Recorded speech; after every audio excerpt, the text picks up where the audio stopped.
Welcome, everybody. Good evening, and welcome to the Hornets Nest for tonight's contest between your Westfield Hornets and the Buccaneers of Briarwood Academy. It is currently 77 degrees and dropping here in Perry, Georgia, and the 5-0 Hornets are looking to go to 6-0 here against the 2-3 Buccaneers. Yeah, Westfield's done a great job most of the year. I'm sorry, I'm going to make some corrections here. There we go. Gain was turned down, but Westfield's done a great job most of the year, just kind of turning the ship, if you will, and doing a wonderful job offensively. And really, their strong suit's been the defense. Yep, they've been really tough to score on, especially when it gets down in the red zone. You got to do a little bit better job offensively holding on to the football. But other than that, I tell you what, Westfield's really turned their program around from a football perspective, and this year they're undefeated after 5 games. They went down and got a big victory last week against Terrell Academy over the Eagles down there, and hopefully they can continue this, beat the Buccaneers here, Briarwood today, and then they go in kind of that home stretch the next couple of weeks. Yeah, I think you summed it up perfectly. There's just been a culture shift here at the Westfield school, and we talked about it in our last broadcast. You know, you've got pretty much the same kids, a couple of differences, but nothing just groundbreaking in terms of different athletes, but just a different mindset, and it's really taken hold, and you can see that in the record. Yeah, absolutely. And again, welcome into the ABE Group pregame show. We'd like to take a quick look at our Synovus Security starting lineups for Westfield. At quarterback will be number 9, Gavin Vining. 2 running backs will be number 24, Porter Falk, and number 1, Walker Young. At fullback, number 44, Cameron Kalmbach. Then you've got your split end, number 11, Ricky Black. Tight end, number 16, Brian Greer. The offensive line will look like this. Number 58, Andrew Fowler. Number 62, Cole Miller. Number 55, Luke White. Number 72, Tanner Roberson. And number 50, Seth Andrews. Those are the offensive starters for Westfield. On defense, will look very familiar for Westfield. You got 4 defensive backs. Number 1, Walker Young. Number 3, Noah Blackman. Number 2, Brody McDaniel. And number 26, Bishop Smallwood. 3 linebackers. Number 5, Ryan Powers. Number 8, Coleman Williams. And number 30, Brady Greer. And then the defensive line will be number 62, Cole Miller. Number 21, J.B. Bearden. Number 50, Seth Andrews. And number 78, Cal Langston. So those are the starters for the Westfield Hornets. We will have to pick up the Buccaneers starters here. We do not have a starting lineup for them heading into this contest, but they do not have a very deep roster, Brant. But they do have, let's see, 1, 2, 3, 4 seniors on the roster, and I think they're actually, no, they're not playing without him. Number 12, Dax Reese, who I think is their starting quarterback, he is out tonight. Yep. He's in street clothes, so they'll be starting a different quarterback here tonight, and it should be interesting to see the numbers game because Westfield, it looks like, has a significant roster advantage as far, and that has tended to be the case each week that we've seen the Hornets play. Yeah, absolutely. And I tell you what, we were looking at the pregame warm-ups. The guy they had at quarterback, we thought it was either number 9 or number 3. We don't have a number 9 on this roster, so right. We're thinking it's number 3, Branson Beggs, but he's listed as a wide receiver on their roster, so this may be his first real action at quarterback, which playing against this Westfield defense, you like the Hornets' chances. Absolutely. I mean, they've been lights out all year long, and they have given up a few plays, big plays in the passing game. A couple weeks ago, the last game that we were able to cover, they did give up some plays there. But other than, Piedmont was able to hit them for a few. But honestly, Westfield has been very solid throughout the game. They haven't allowed too many big plays, and they've also been able to come up with some key turnovers. So, right now Westfield's kind of clicking on all cylinders. You hope that they can continue this winning streak and really put some pressure on some of the powers that be in GISA as they move forward. Yeah, absolutely. And both teams getting ready to run out of their respective tunnels. And it looks like for senior night, all of the Westfield football players that are seniors are going to line up as your captains. So. Right, you got J.B. Beard, number 21 down there, Andrew Fowler. We also got Cal Langston, Walker Young. I have to pull the roster out for the other ones. Ricky Black, number 11, number 14. That is Sam Johnson. And number 19, that is, gotta find it. He is not in, he's not in here. That's okay. Trying to see who else. I think that's the only one that I'm missing is number 19. But those are the captains here tonight. We'll see what happens if J.B. Bearden's able to win the toss here for the Hornets. Landon Waller, sorry, is number 19.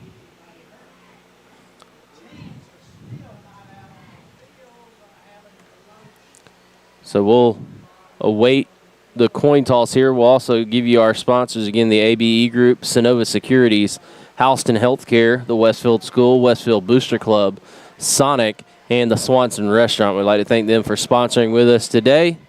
And still getting instructions down there from the White Hat. And then he tosses the coin up.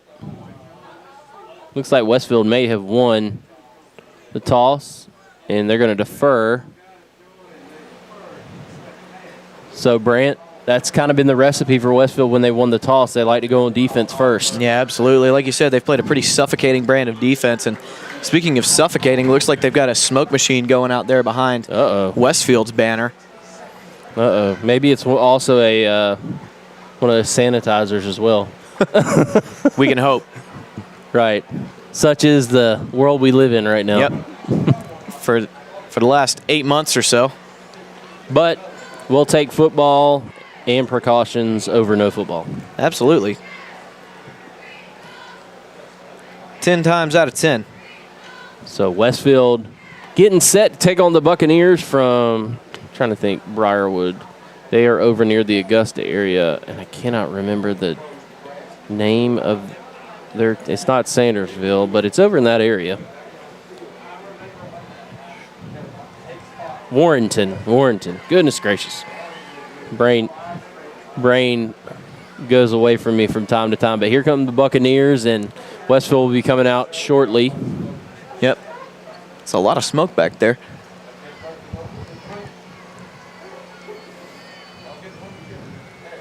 Sitting here waiting on first kick. Westfield did defer.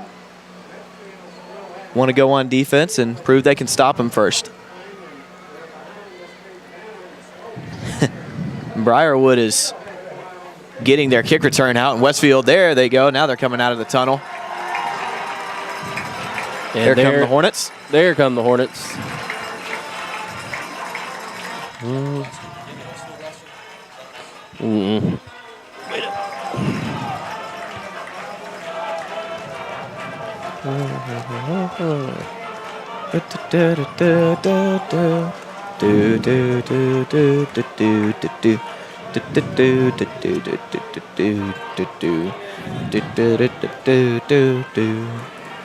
Nice rendition there. Thank you. I'm a singer. You're just going to have to go with that. Yep, that'll work. I'll make it happen. I'm going to look and see if I've got an extra one. I don't think I do. I think I cleaned that out. Yeah, I forgot to print them out today. It's my fault. Our little rolly thing.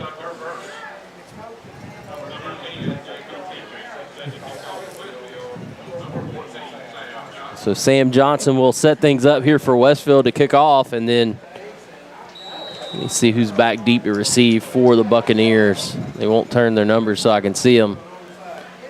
Yeah, it's the only downside of being on the 50, looking out at the field. You can't really see numbers unless the players turn towards you. Right.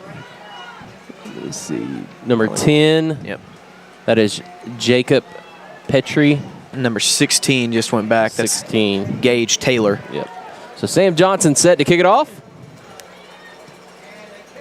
And he will. A little pooch kick. Fielded at the 25. Going to be taken, tripped up right past the 30. I believe that was Taylor, number 16. Yes, it was. Caught by the ankles by number 21, J.B. Bearden. So good job right there of Westfield cover team, trying that corner kick, if you will, or side up against the sideline. So 1st and 10 for the Buccaneers of Briarwood. Yeah, right at the 35. Decent field position, but you at least made some contact. They'll come out and they play a a version of the wing tee. They've got 2 backs in the backfield. Toss, quick pitch, and diving forward for a gain of a few. That's Lucas Freitas. So it picks up maybe 3, we'll call it. Be 2nd down and 7. Coleman Williams getting in there, sticking his head in, or nose in, and making the tackle. Yeah, he took a beating, but he did make the tackle. Hey, that's what you got to do, man. For a gain of 3, you'll take that. Same formation, same play, it looks like. Met in the hole again. He's going to drive forward. Looks like he'll get 5 on that play. It'll be 3rd down and short. Yeah, we'll call it 3rd and 2. I think that was Coleman Williams again. Yeah, and I think it was Lucas Freitas again. Same play, same result, but maybe got 2 extra yards on that one. So 3rd down, and we'll say 3.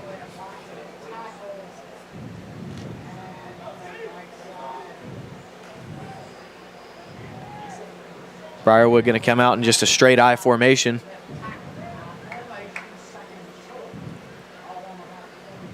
So 3rd down. Quick pitch out to the side, screen. He'll get the 1st down, break a tackle, and finally be shoved out of bounds after a gain of about 10. I believe that was Gage Taylor, number 16. Yeah, just a stand-up pass right out there on the outside. Basically a hitch, and nobody out there to make the tackle. Cornerback. Go ahead. No, sorry. All right. That was number 10, Jacob Petrie. That was kind of weird. No, I was just going to say the cornerback kind of swung and missed out there on the tackle, and there you go. Yeah, good gain there. Gets him a fresh set of downs, and 1st and 10 from the 45.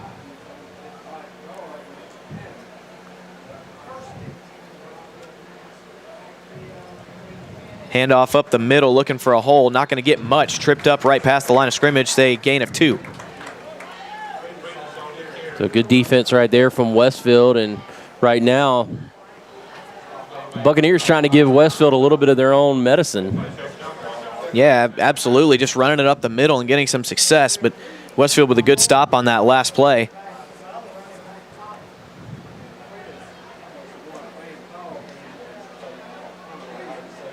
Now they're switching it up a little bit. They got to split back again.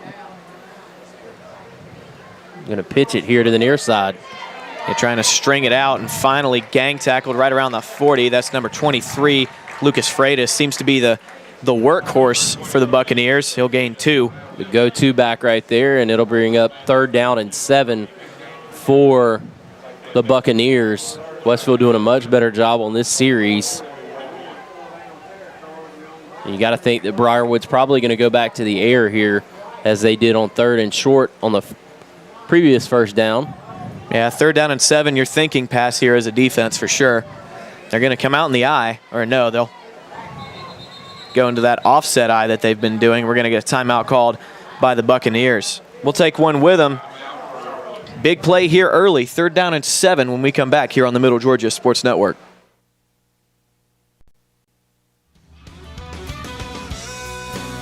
The Middle Georgia Sports Network is excited to bring to you another year of live prep sports action. Whether it's on the gridiron, the diamond, or the hardwood, MGSN has you covered. For the past 7 years, we have been there for region championships, state championships, and everything in between. We look forward to another 7 years of coverage, as you can always count on the Middle Georgia Sports Network.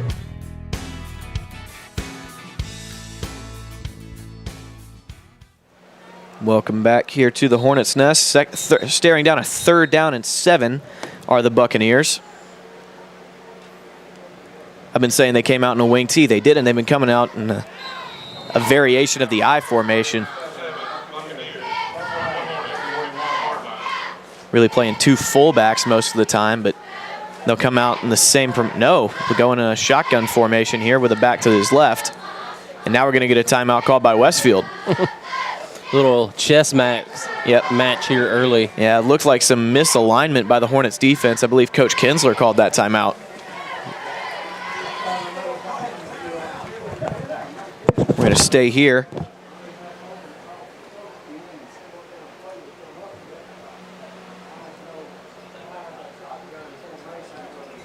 I don't know what Westfield saw, but Briarwood came out in a shotgun for the first time in the game, and it looks like Westfield couldn't get properly aligned. And I think it was Coach Kinsler who wanted him to come back and make something happen. So both teams have used one timeout here on this play.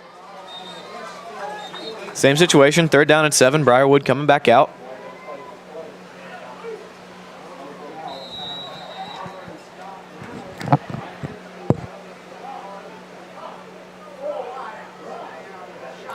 Going 4 wide here is Briarwood.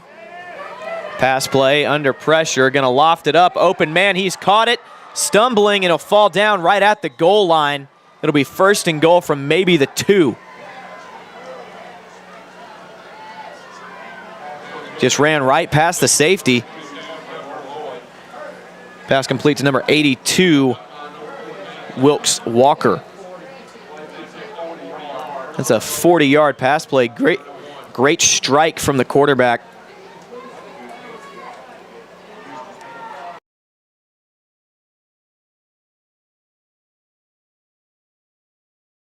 First and goal from the 1. Westfield asking a lot of its defense. Quarterback sneak, nobody touched him. Touchdown, Briarwood. Branson Beggs just walked in untouched. He took the snap from the center, and nobody was covering him.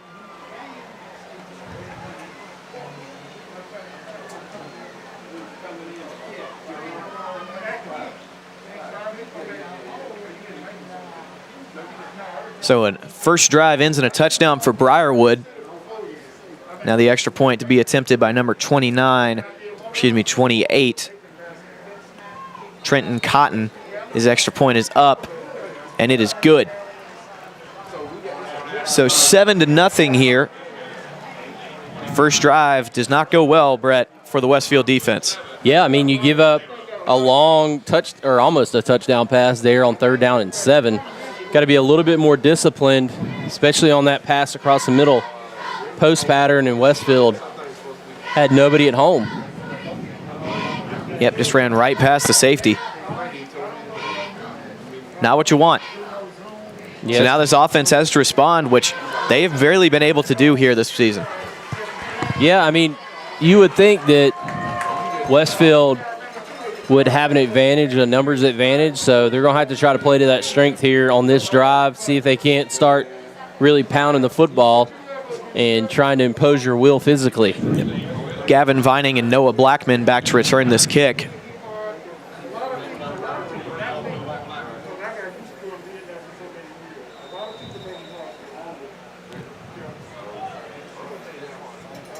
Number 28, Trenton Cotton, set to kick off. He handles the PAT duties as well.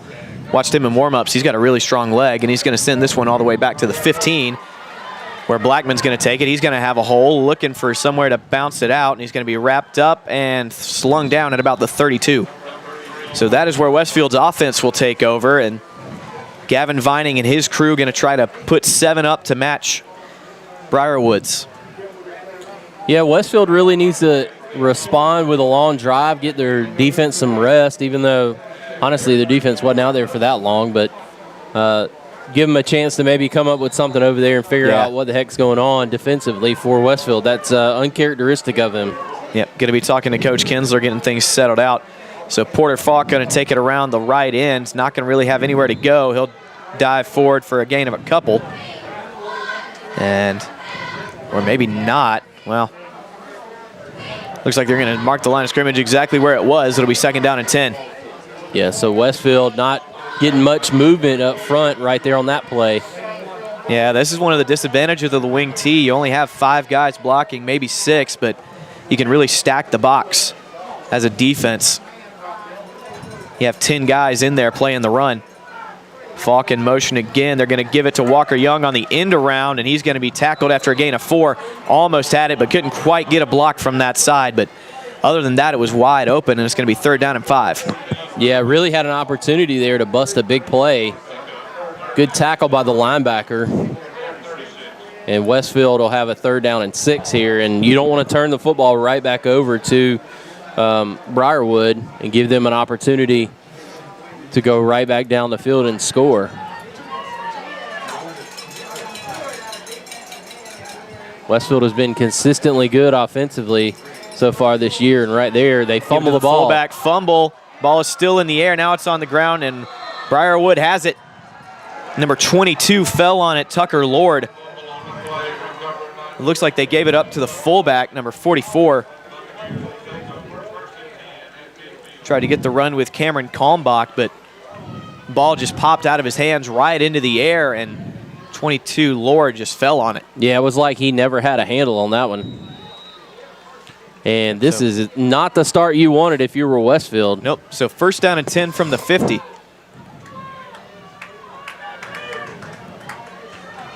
Can't really hear myself. So first and 10, Briarwood going to give it up to the tailback right up the middle. He'll fall forward for 5.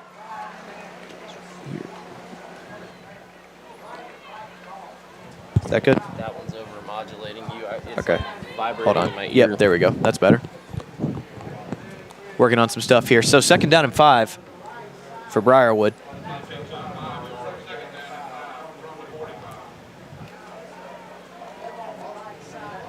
Westfield's defense kind of coming out on its heels for the first time this season.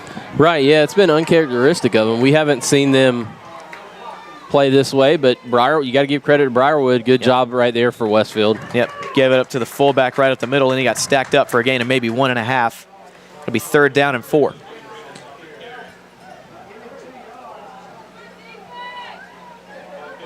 So the Hornets have to figure out a way to get off the field on third down. That's been kind of their bugaboo so far in this first quarter. Yeah, they've given up 2 decently long pass plays. One was a screen that they couldn't get the first tackle on, and the other one was almost a touchdown. So empty backfield. It'll be a quarterback sneak, and he did not get it. They piled him up right at the line. So they're going to give him 1, so it'll be fourth down and 1.5 yards. Yeah, you wonder if they may go right back to that, but... Yep. Branson Beggs on the keeper, and it looks like they're going to run out a different squad. Right. We've got some personnel changing coming on, so they may try to draw Westfield off. They're going to have to try to be disciplined here, but I would say Briarwood probably going to give it a chance to go for it here. Yep. They're going to come out in their eye. Beggs going to line up under center. Give it to the fullback right up the middle. He's barely going to get it. He's pushing the pile still and finally falls forward. A helmet came off. I believe that's a Briarwood player.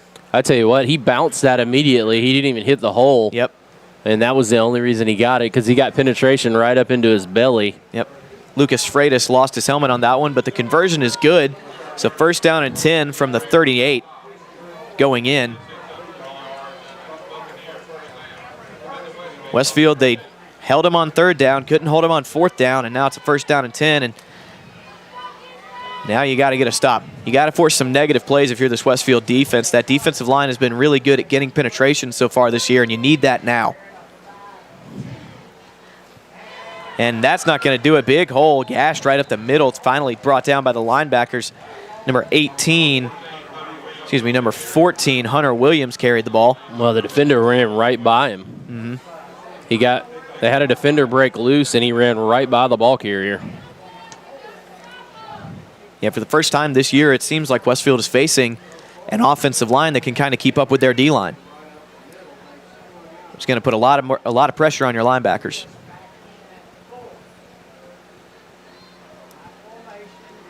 Looks like a quick pass. They covered it. Now he's going to throw it deep and almost intercepted off the hands of, I believe that's Hunter Smallwood. No, excuse me, that's Cameron, or excuse me. That's Brody McDaniel almost had it. Fell off his hands. Him and Walker Young had the coverage. It's almost like he mistimed his jump. Like he went to jump for it and he jumped too early or didn't get off the ground. Right. It was odd. I feel like he expected it to be higher than it was because he almost jumped and it hit him in the belly, hit him right on the belt buckle. But so third down and 5 here, and you got to get off the field if you're Westfield. Yeah, you hope that doesn't come back to bite you there. Yep. Handoff up the middle. D-line finally gets back there, slips one, but not going to slip the second. It's going to be fourth down and 3. Yeah, they may go for it again here, though.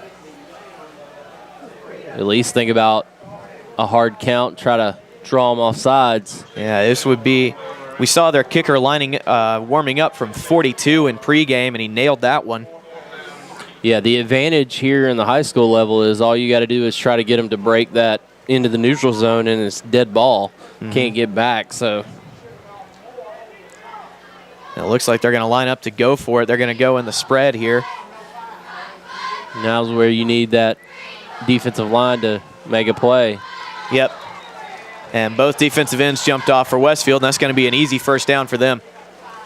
Westfield's got to be more disciplined. Yeah. I mean, everybody in the stadium knew that they were going to try to draw you off sides. What are you thinking? Mm-hmm. It's going to be a 5-yard penalty and an automatic for, a first down by the yardage. This is not the Westfield team we've become accustomed to see this year. Yeah, very undisciplined. This looks like a first game of the season for Westfield, unlike what they've been displaying the last 5 weeks that they played. Yeah, someone's got to step up and make a play here. You almost had it with Noah Blackman a few minutes ago, or Brody McDaniel, excuse me. Give on the counter, and he's going to bounce it outside. He's got some blockers, and finally going to be ripped down. He fumbled, but it looks like there's going to be a flag. What's the flag for? He tackled him with the helmet, grabbed right underneath his ears. So that'll be a 15-yard penalty. It's not a face mask, but it is an illegal tackle, and it's the same penalty.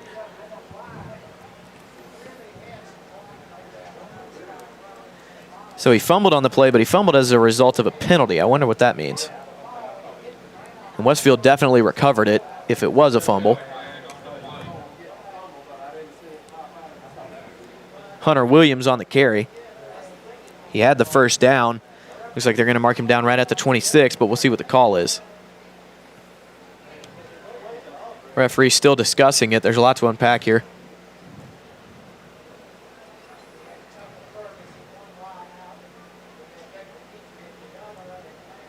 Yep, he's going to call it a face mask on Westfield. Yeah, it wasn't a face mask, though.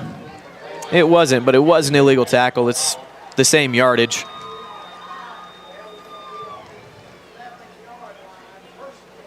So it'll be on the 11-yard line, 1st and 10 from the 11.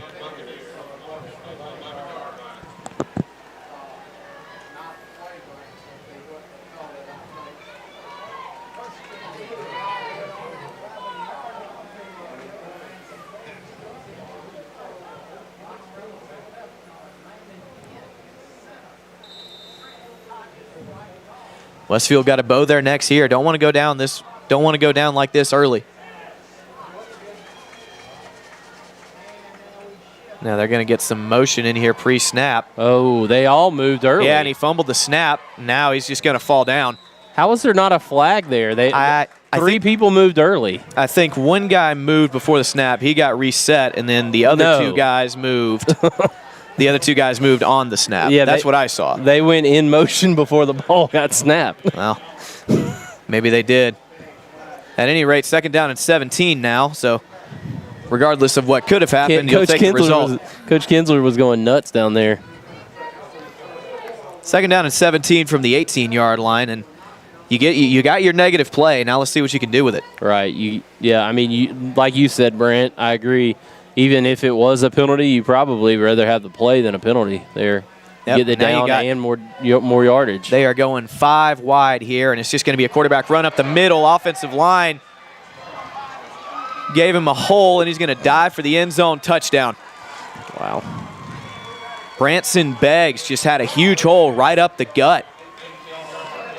And this Briarwood offensive line has given this Westfield D-line what for.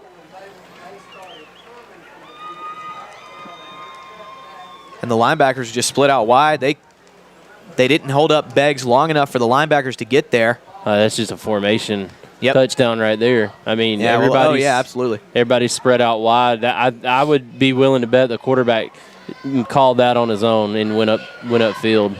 That play, it didn't seem like it was designed to do what happened. He just saw it and went.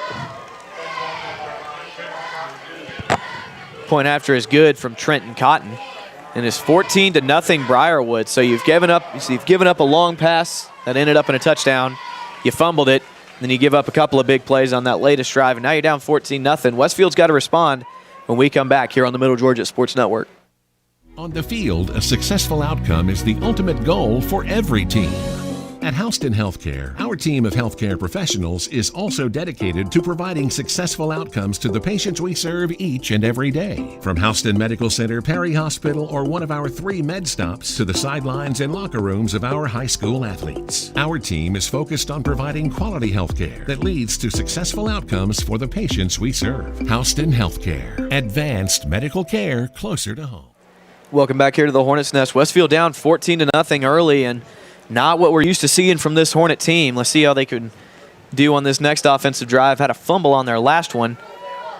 Take the kickoff from about the 10-yard line, and that's returnable. Looking for a hole. He's got one, trying to shift, and he's going to fall down at the 35. That's Hunter Smallwood on the return. Let's hope he's okay. Or excuse me, Noah Blackman. You'd think I know this roster by heart by now. Sorry, man. So Westfield with decent field position, but just still changes every year. Trailing by 2 scores. Got to figure out a way to move the football and get some first downs here. Yep. You got 1:36 left here in this first quarter.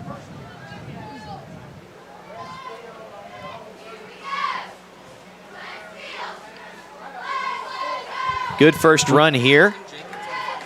Great job. Great run there, trying to really stick your nose in there. The offensive line got some really good push. That'll be close to a first down, even if it's not. Well, even if they touch the 35 or 45-yard line. They're going to signal a first down, so a great first down run there, and Westfield's on the move. Maybe Westfield was reading a little bit of their own hype, and maybe they just needed to get woken up a little bit.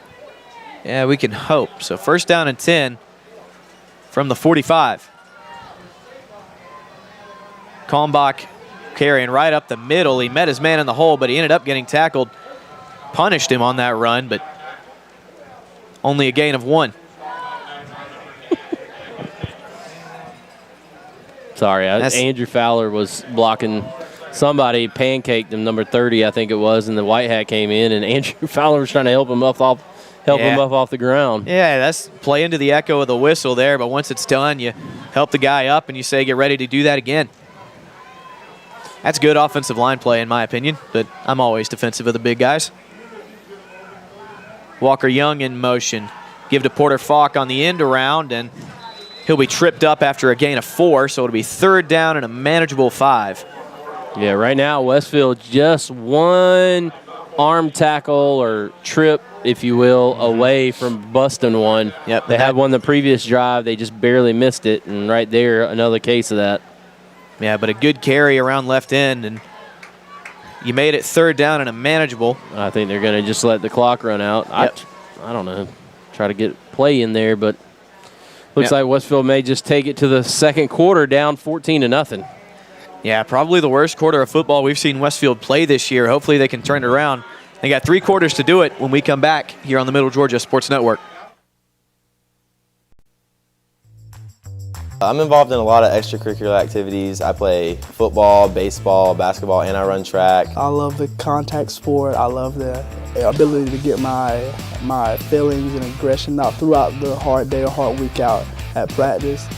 I was a part of the Westfield wrestling team when I was a freshman, and that's also the year when I played soccer. So it was been fun, and I'm going to play soccer again my senior year, and hopefully I will probably be the captain of the soccer team. I enjoy just spending time with my teammates and getting to just rep the green and gold like everyone else has in the past. On Thursdays, we get to go out and with the football team, and we get our chaplain out there, and he does a great job. And I think on a Thursday that's great to do because it's a day before the game, and you get to think about God and just choices in life, and that's kind of what the game of football is like.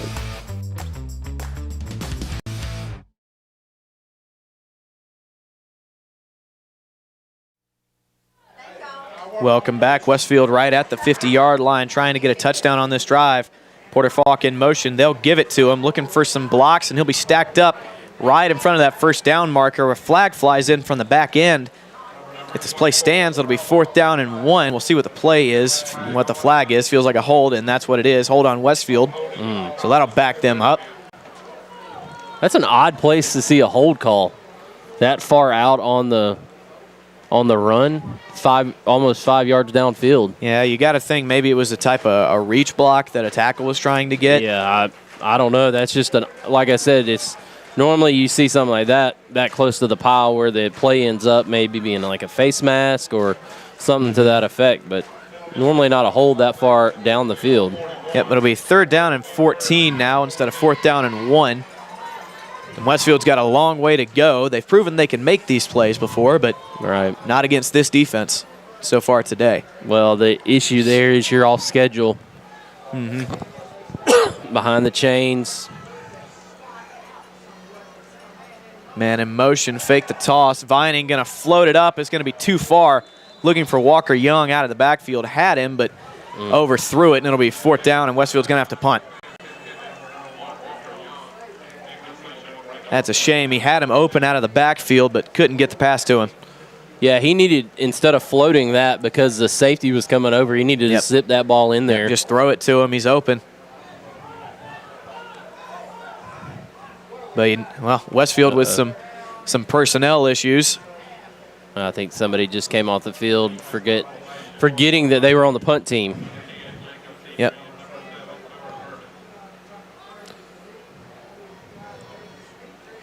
Low snap, but fielded well, and punt is on the way, end over end. It's going to take a Westfield bounce.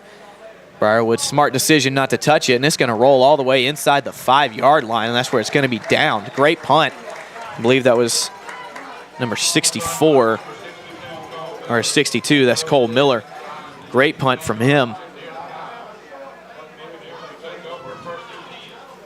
So 1st and 10 from about the 5-yard line. Great punt from Cole Miller. It rolled for a while. It's been a different experience for Westfield than they've seen most of the year. They've got to figure out how to get off the field defensively and get some traction on offense. Really struggling so far. And this is the drive you can do it defensively. You've got them in great field position. Now would be a great time for a turnover. Right. Looks like we're going to have... Get a timeout or no, the illegal formation for Briarwood. So that'll back them up about half the distance to the goal, I think. Wow. So illegal motion or illegal formation, something of that sort. So that'll back Briarwood up even further. Now it's 1st down and 12.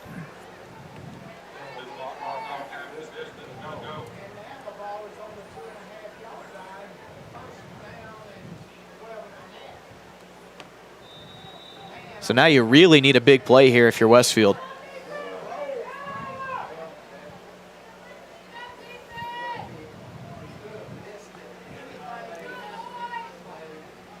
So 1st down and almost 13 inside their own 3-yard line. They'll run up the middle, and he's going to get all those yards back. He's going to have a 1st down. Just a big run. Westfield just really not being able to handle this rushing attack of Briarwood tonight. I don't get it. But obviously something's going on. I don't understand why Westfield is having such trouble. It's just straightforward. That was a kick play right there, right off the left side. Just ran the ball to the outside out of the I formation and kicked out that defensive end. So now it's 1st down and 10 after you had him 1st down and 12 from the 3. They're all the way out to the 18. Fullback dive up the middle, and he just ran over a defensive tackle. Was stacked up right at the line, but delivered some punishment. It'll be 2nd down and 8. Yeah, Westfield's got to get angry at this point. I mean, they're getting pushed around. They're allowing this offense to just really take it to them. I don't see a whole lot of size advantage for Briarwood right now. It's just about getting after it. I mean, Westfield's got to figure out how to make a play in the backfield. Man in motion. They're going to give it to him on the speed sweep. Westfield trying to string it out, and they will tackle him behind the 20. That'll be a loss of 1. Yeah, good play right there. Westfield coming up, forcing it outside even more. Yep. And then the defensive gang came and helped them clean it up. Yep. So now you've got a 3rd and 9. You have to get off the field if you're this Westfield defense.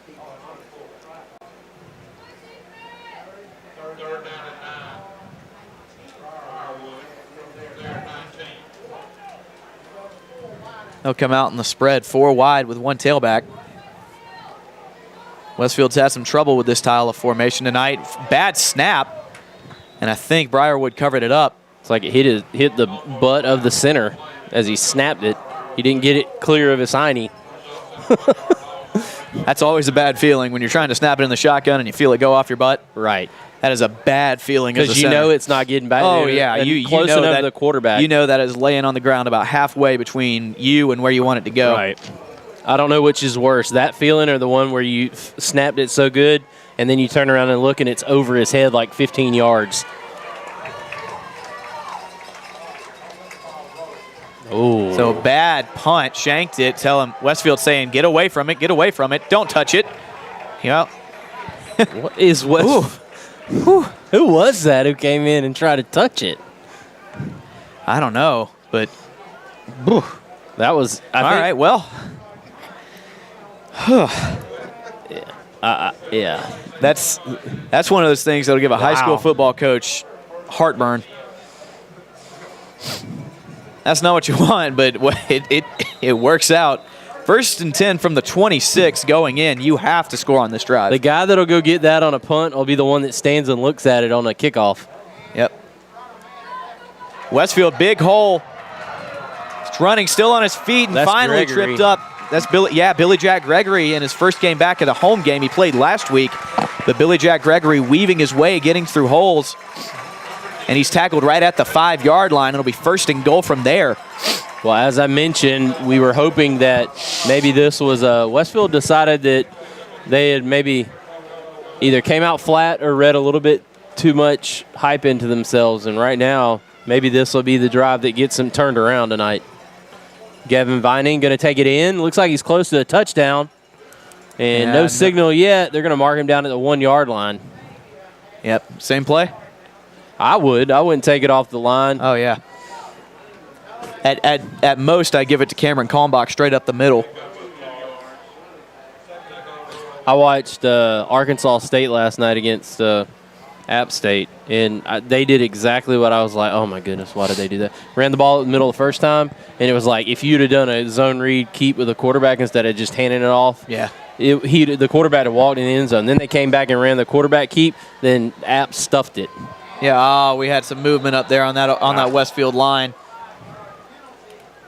Someone on that right side of the line just barely came out of his stance, and he knew it as soon as he made the movement. I mean, and here's the thing. That far off the ball, if you're running a quarterback sneak, you're not even really blocking anybody. Yeah, absolutely. That guy has no effect on the play at that point. There are about 4 people who have an effect on the play. Right. The center, the 2 guards, and the quarterback. I mean, unless the quarterback severely bounces it outside. Which he's not going to. Your right tackle has no play in that. Yep. Yeah. Westfield coming in with the meat wagon again. Going to give it to Falk off right end. He's going to fall Touchdown. forward. Did he get in? No, he got pushed back, but he got down to the 1. It looked like he was about to just fall into the end zone. Great second effort of spinning off a defender there by Porter Falk. He gets down to the 1. There's such a pile of young men down there. I really couldn't see where the ball was. I knew Falk had it. Well, I had no idea where he was. He was close, but I think right when he got towards the goal line, he got hit and turned back because he didn't have his legs anymore. He had spun at that point, so he was kind of off his feet. So 3rd down and goal from the 1. If I'm Westfield, I'm running quarterback sneak twice. I can tell you this, if I get stuffed here, I'm going for it, though. Yeah, exactly. Quarterback sneak, Vining, he fell Touchdown. forward. He's in. Yep. He is in. Signal, touchdown, Westfield. There it is. That's exactly what it took. A little bit more than they wanted it to, but it still. took some finagling and some doing, but they got it. Good Now job right Westfield- there of answering by Westfield. 14-6. Sam Johnson onto a tip, the extra point. Trying to make this a 1-possession game, and Westfield's right back in this thing. Absolutely, and you got to think that defensively they understand that they're going to see multiple formations, and right now you've got to know, hey, let's be disciplined. Let's make them drive the length of the field if they're going to score. Yep. Snap good, hold good, kick almost blocked, but up and good. 14-7. Westfield trails Briarwood. We will come back with the kickoff. 6:09 left here in the first half when we come back here on the Middle Georgia Sports Network. On the field, a successful outcome is the ultimate goal for every team. At Houston Healthcare, our team of healthcare professionals is also dedicated to providing successful outcomes to the patients we serve each and every day. From Houston Medical Center, Perry Hospital, or one of our 3 med stops to the sidelines and locker rooms of our high school athletes, our team is focused on providing quality healthcare that leads to successful outcomes for the patients we serve. Houston Healthcare, advanced medical care closer to home. Welcome back here. Westfield scoring a touchdown to get back into this thing, 14-7. They'll kick off back to Briarwood. Yeah, the Swanson Restaurant kickoff. And we'd like to thank them and all of our sponsors for helping us out, bring this live broadcast to you. Yep, couldn't do it without them. So as you said, Brant, 14-7, Westfield gets on the scoreboard for the first time tonight. Yeah, and you desperately needed that after you got really good field position after a bad punt. And if I'm this defense, I'm saying let's make them punt as much as we can because I don't know if they can do it regularly. Johnson going to kick it kind of deep down to the bounces at the 20, fielded right there. Looking for a hole. Going to be dragged down at about the 25. Great job getting down there by number 21. That's J.B. Bearden with the good kick coverage.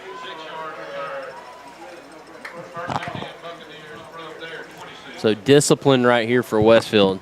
Yep. They get in 4th and short, 3rd and short. You know they're probably going to try to draw you off sides. Yep. Watch the ball. Also, Watch the ball. eye discipline. Won't overcommit yourself. You've got to figure out a way to stuff the run right now. Yeah, that is one thing we haven't seen very much. A lot of teams have not had success against Westfield in the run game, but Briarwood has a little touch pass here on the outside, trying to stretch it out. He's going to turn upfield. He's going to break a tackle, and he's going to be off to the races to finally drag down after a gain of 8. Can't miss tackles in the backfield. Nope. That's exactly what happened there. You miss that initial tackle, you have a chance to get him down, and instead he goes for 8 yards, and it's 2nd down and 2. Number 7, Tucker Purvis on that carry. They're going to give him 9. So 2nd down and a long 1 or a short 2, depending on who you ask. Westfield needs a turnover here, like you said. I think another momentum play here for the Hornets would be great. Yep. Quarterback sneak right up the middle. He's going to have the 1st down. Branson Beggs. You know, we talked about how he's not their typical starting quarterback, but he's played pretty well tonight. Yeah, I mean, he's done a good job. He's been deceptive, but right now it's all about Westfield being disciplined and tackling in open field. They've had opportunities to make negative plays, and they've got to continue to put themselves in positions to make plays, and then they got to finish them off. Stop diving at the feet and come up and make tackles, come up and deliver a blow. Westfield not set at the snap, trying to bounce it outside. And brought down after a gain of 5. Number 23, Lucas Freitas on the carry. J.B. Bearden going to get credited with the tackle on that one. Yeah, Westfield not getting set. No. Doing a lot of shifting before the play. Yeah, trying to go strong side versus weak side. And Briarwood just kind of catching them in between there. That probably has a lot to do with why Briarwood's having so much success. Westfield's not recognizing where the football is. They're trying to get lined up.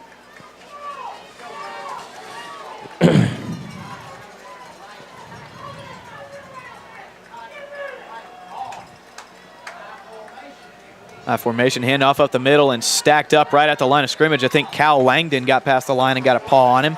Yeah, you had 3 or 4 Hornets right there. Good job on that play of really getting penetration, getting off blocks. He still gets upfield for 2 yards. He's a load. Yeah. 3rd down and 4. Westfield got to figure out how to get off the field here on 3rd down. Yep. 3rd and medium. 3rd down and 4. That's what it says on the scoreboard from the 43. You'd like to force another punt here.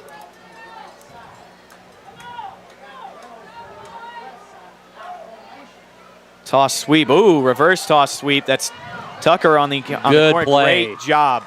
Great job out there. Who is that? Is that Ryan Powers? Is that number 5? Yeah. Ryan Powers did a great job of staying at home, got off his block, and he got the man. That's a pretty play that Briarwood drew up, but Powers just ran it perfectly. 4th and 2. Stay on the ball. Yep. Do not jump. They're going to try to draw you off sides. Yep. Watch the ball. If you're on that D-line, just watch the ball.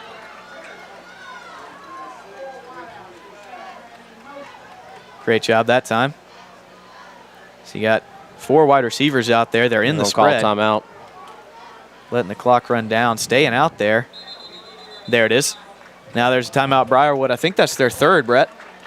I know that they had one early. No, they still got one more. Second. Yep. So they're going to take a timeout. We'll take a quick one with them. 4th and 2 when we come back here on the Middle Georgia Sports Network.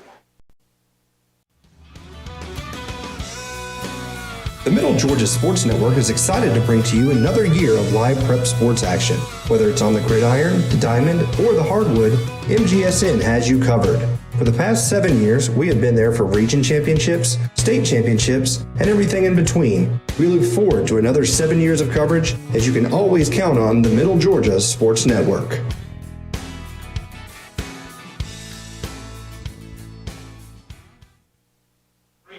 Welcome back here to the Hornets' Nest. 3 minutes and 10 seconds left in this first half. Briarwood looking at a 4th and 2. Not really sure what they're going to do with this. Well, they may opt to just go for it. I mean, they didn't get a whole lot of advantage out of punting it anyways, so see what happens. Yep. I formation, going to give it on the counter play. That's a hold. They didn't call it. That was clearly a hold. Yeah, that was pretty rough right there. Cal Langdon was getting choked out, but no flag from that ref. That's weird. You usually see plays like that called when it's behind the play and out in the open like that, but that's the White Hat's call right there, and he's not even paying attention. That's the weird thing. I thought he was looking dead at it. At any rate, 1st and 10 from the 48. It's pretty bad. Yeah. 2 minutes, 45 seconds and counting here in the first half. Westfield trails 14-7. You need a stop here or a turnover would do. Pass play going deep. He's open. He caught it. And that'll be a touchdown. Noah Blackman got beat. And that is a great pass from the backup QB. Pass complete to number 10, Jacob Petrie.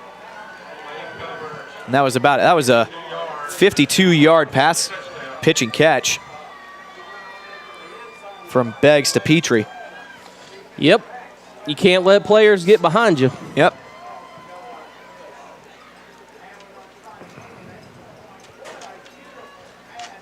Biting up on plays, and you get run by. So Westfield has 2.5 minutes to respond after this PAT. And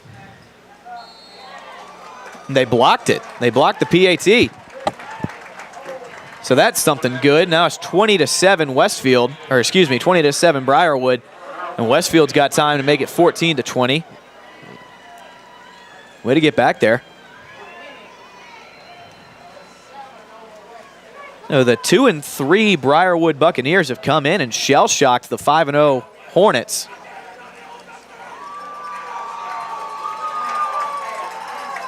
Cal Langdon trying to get this crowd fired up.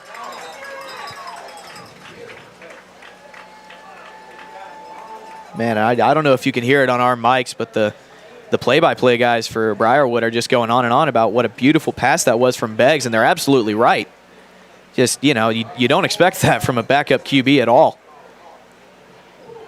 Especially not one that spends most of his time playing wide receiver.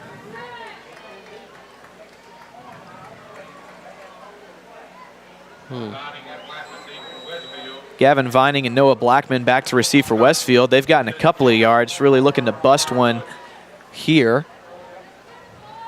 That would be a big momentum shift if they could get it. Taken at the 10-yard line by Vining, and he's going to be straight up the middle. He's got some blocks, he's got some holes, and will be tackled just shy of the 40-yard line. So good field position to work with, and 2 minutes and some change. Yeah, you got plenty of time with 2 timeouts to pretty much run every play in your arsenal, especially with good field position. They're going to mark him down right at the 39-yard line.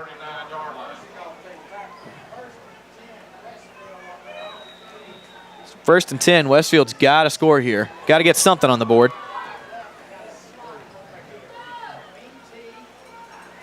Toss, bad pitch. Ball's still free, and I think Billy Jack Gregory fell on it. Wow.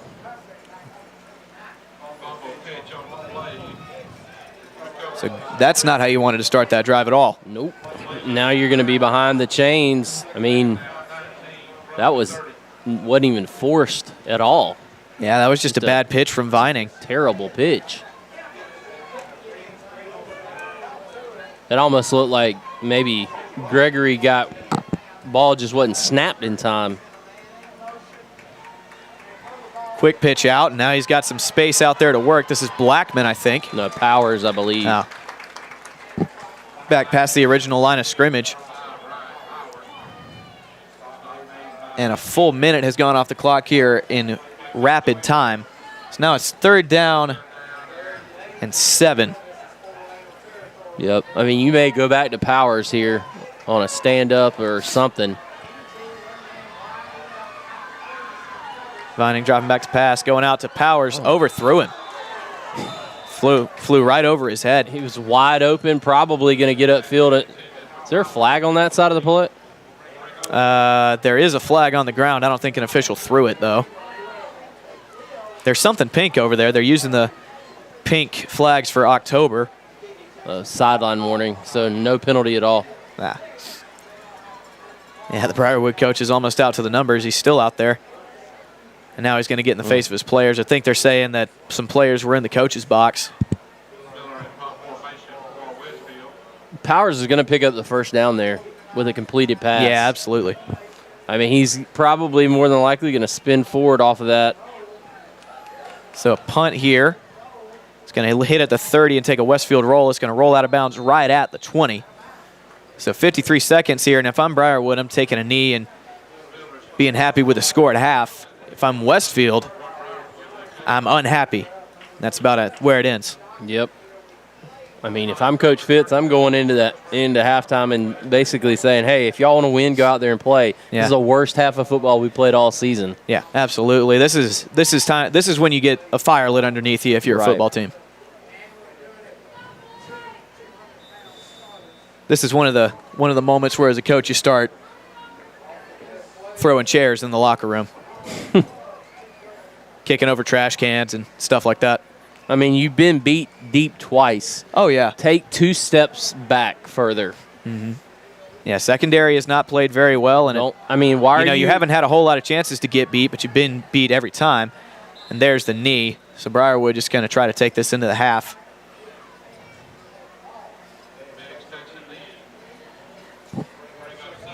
So they'll have to take one more.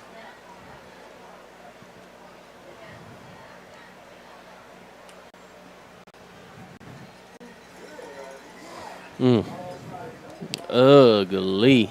Yeah, that's the word for it. That's the word for it. This has been the worst half of football we've seen Westfield play since last year. In the Rob Fitzpatrick era, for sure.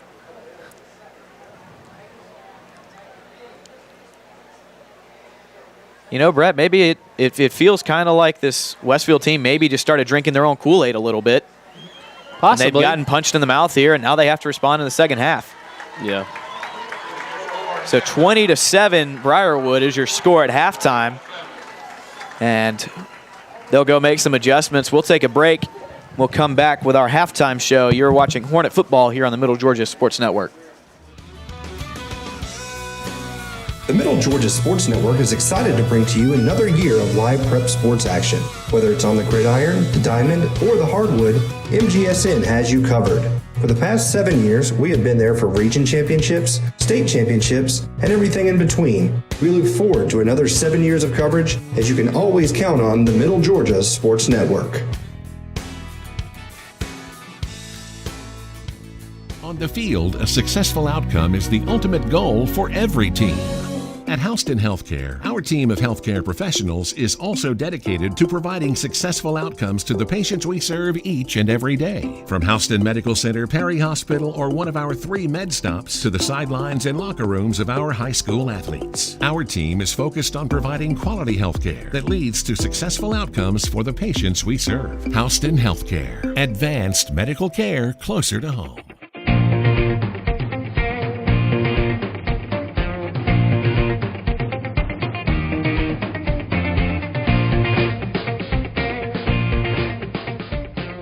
Westfield is a challenging environment. It's a Christian school, it's a Christian environment. And it provides students with great opportunities. Definitely all the teachers, they prepare you for college, they help you with some problems that they'll give you some real life experiences that will help you with college. Every teacher that I have in any of my classes is always telling us that they're here after school. They're always willing to answer any questions we might have. Westfield is a harder school, but it challenges you and it gets you ready for college. And I think Westfield gave me such a great Christian environment that I can actually have the freedom to express my faith. Westfield provides a lot of great opportunities for students to learn and for students to grow and for students to learn more about themselves.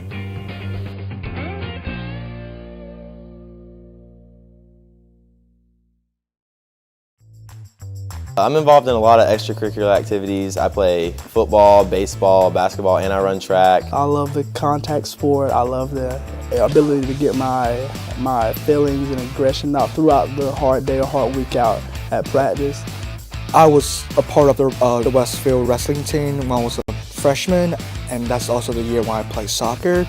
So it was been fun, and I'm going to play soccer again my senior year, and hopefully I will probably be the captain of the soccer team. I enjoy just spending time with my teammates and getting to just rep the green and gold like everyone else has in the past. On Thursdays, we get to go out and with the football team, and we get our chaplain out there, and he does a great job. And I think on a Thursday that's great to do because it's a day before the game, and you get to think about God and just choices in life, and that's kind of what the game of football is like.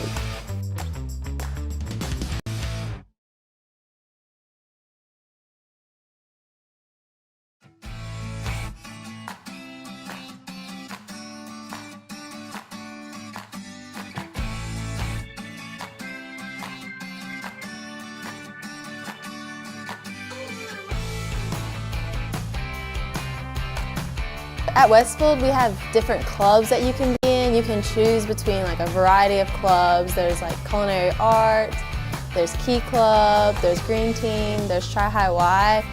I'm currently involved in theatrical productions at Westfield. I'm involved with the school's One Act and several plays like Prayer Club and Tri High Y and Key Club, and I also dance. For Christmas, we decorated Christmas trees and we decorated door decorations for the nursing homes here in Perry. And we have I've gone and cleaned up some of the parks around Perry. Community service is definitely valued at Westfield. I always like to stay inside the car. We can be loud and nobody tells us to be quiet. That is a shoulder compliment. Nobody's judging you for what you order. You can get one of everything if you want. When you're in the truck, it's judgment free. Together. Athletic. Friendships. Confidence. Challenging. Success. Rewarding.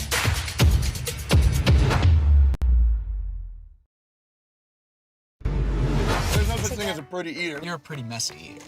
I'm more of a neat eater. Fiber can eat in the car, so nobody can see that. Oh my God. How are you guys eating so slow? I'm almost done. No, you have a giant mouth. There's no such thing as a pretty eater. You're a pretty messy eater. I'm more of a neat eater. Fiber can eat in the car, so nobody can see that. Oh my God. How are you guys eating so slow? I'm almost done. No, you have a giant.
use ice cream as kind of for medicinal purposes, you know. It just puts me in a good mood.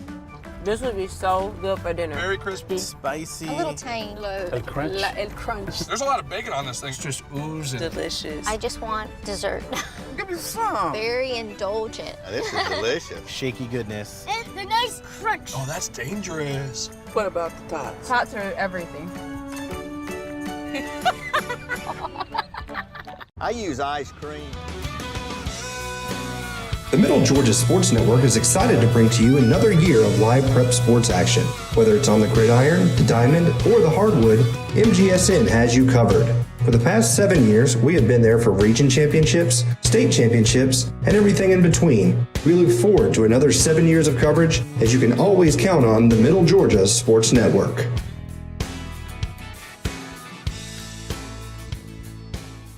On the field, a successful outcome is the ultimate goal for every team. At Houston Healthcare, our team of healthcare professionals is also dedicated to providing successful outcomes to the patients we serve each and every day. From Houston Medical Center, Perry Hospital, or one of our 3 med stops to the sidelines and locker rooms of our high school athletes, our team is focused on providing quality healthcare that leads to successful outcomes for the patients we serve. Houston Healthcare, advanced medical care closer to home.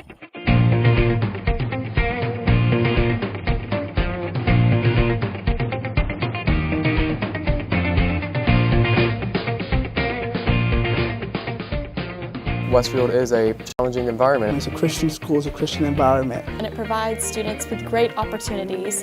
Definitely all the teachers, they prepare you for college, they help you with some problems that they'll give you some real life experiences that will help you with college. Every teacher that I have in any of my classes is always telling us that they're here after school. They're always willing to answer any questions we might have.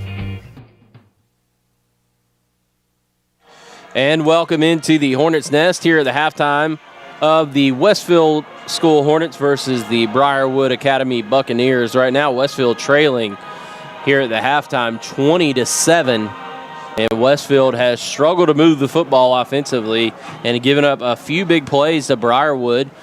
Westfield did have a pretty good drive after a good defensive stop and a bad punt from Briarwood, but right now, things just not going Westfield's way. Had some turnovers in the first half, and then also just not being able to execute penalties. Just kind of a myriad of issues going wrong right now for the Hornets, and they've got to get inside and try to figure out what's going on, figure out what they can do right in the second half. They do get the ball coming out of the halftime, and they'll have an opportunity to drive down and try to get this a little bit closer than it is.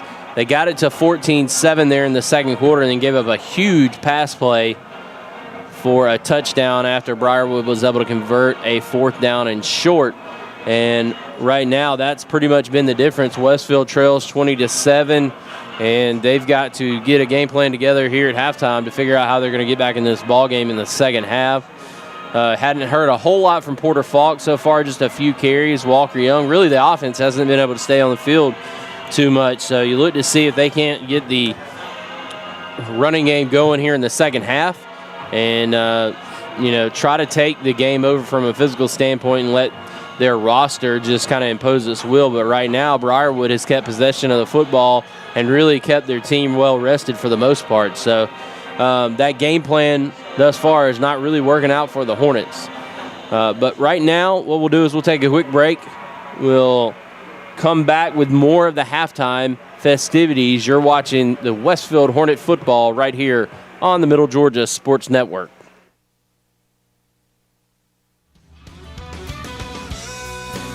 The Middle Georgia Sports Network is excited to bring to you another year of live prep sports action. Whether it's on the gridiron, the diamond, or the hardwood, MGSN has you covered. For the past 7 years, we have been there for region championships, state championships, and everything in between. We look forward to another 7 years of coverage, as you can always count on the Middle Georgia Sports Network.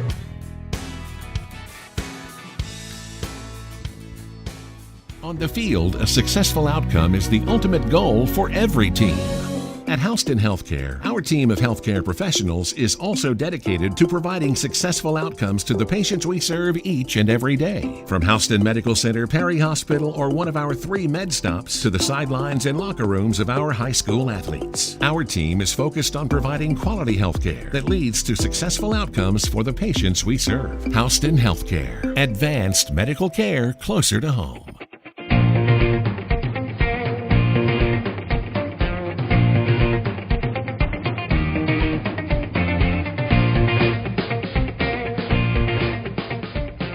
Westfield is a challenging environment. It's a Christian school, it's a Christian environment. And it provides students with great opportunities.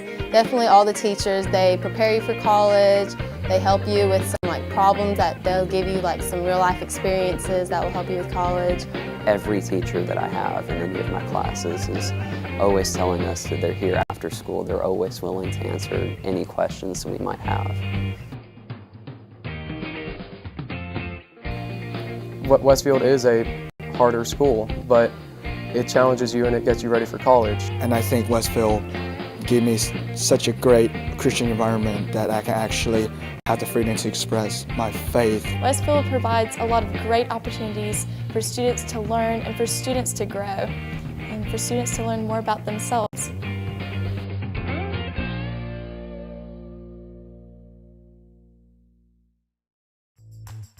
I'm involved in a lot of extracurricular activities. I play football, baseball, basketball, and I run track. I love the contact sport. I love the ability to get my feelings and aggression out throughout the hard day or hard week out at practice.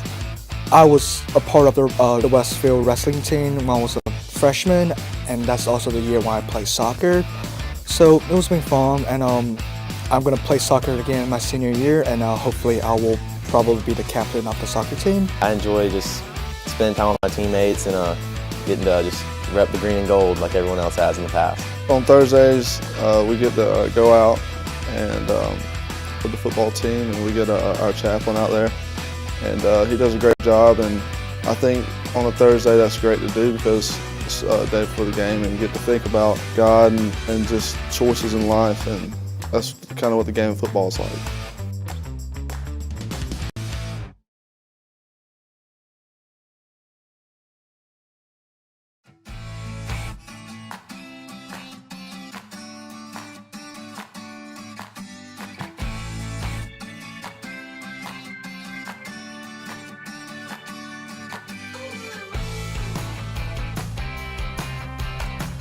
At Westfield, we have different clubs that you can be in. You can choose between a variety of clubs. There's culinary arts, there's Key Club, there's Green Team, there's Tri-High Y. I'm currently involved in theatrical productions at Westfield. I'm involved with the school's One Act and several plays like Prayer Club, and Tri-High Y, and Key Club, and I also dance. For Christmas, we decorated Christmas trees, and we decorated door decorations for the nursing homes here in Perry. And I've gone and cleaned up some of the parks around Perry. Community service is definitely valued at Westfield. I always like to stay inside the car. We can be loud and nobody tells us to be quiet. That's a shoulder compliment. Nobody's judging you for what you order. You can get one of everything if you want. When you're in the truck, it's judgment free. Together. Athletic. Friendships. Confidence. Challenging. Success. Rewarding.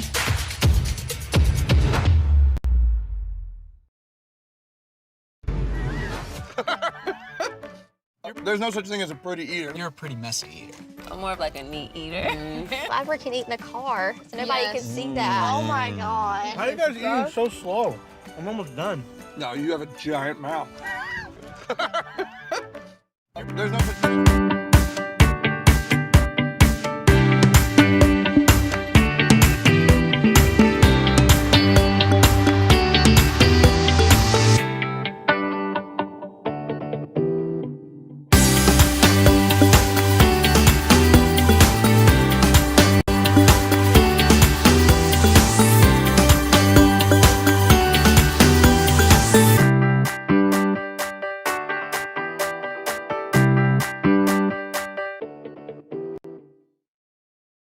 for medicinal purposes, you know. It just puts me in a good mood.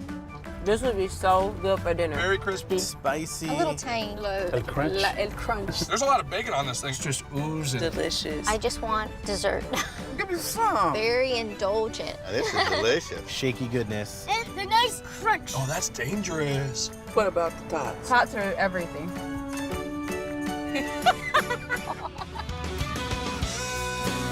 The Middle Georgia Sports Network is excited to bring to you another year of live prep sports action. Whether it's on the gridiron, the diamond, or the hardwood, MGSN has you covered. For the past 7 years, we have been there for region championships, state championships, and everything in between. We look forward to another 7 years of coverage, as you can always count on the Middle Georgia Sports Network.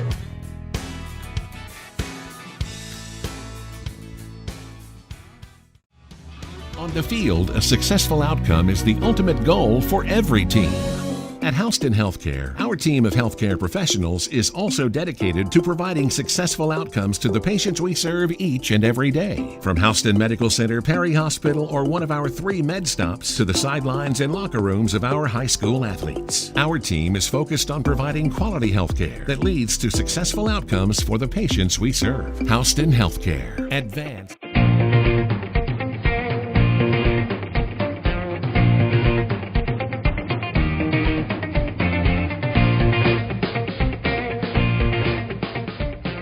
Westfield is a challenging environment. It's a Christian school, it's a Christian environment. And it provides students with great opportunities. Definitely all the teachers, they prepare you for college, they help you with some problems that they'll give you some real life experiences that will help you with college. Every teacher that I have in any of my classes is always telling us that they're here after school. They're always willing to answer any questions we might have. Westfield is a harder school, but it challenges you and it gets you ready for college. And I think Westfield gave me such a great Christian environment that I can actually have the freedom to express my faith. Westfield provides a lot of great opportunities for students to learn and for students to grow and for students to learn more about themselves.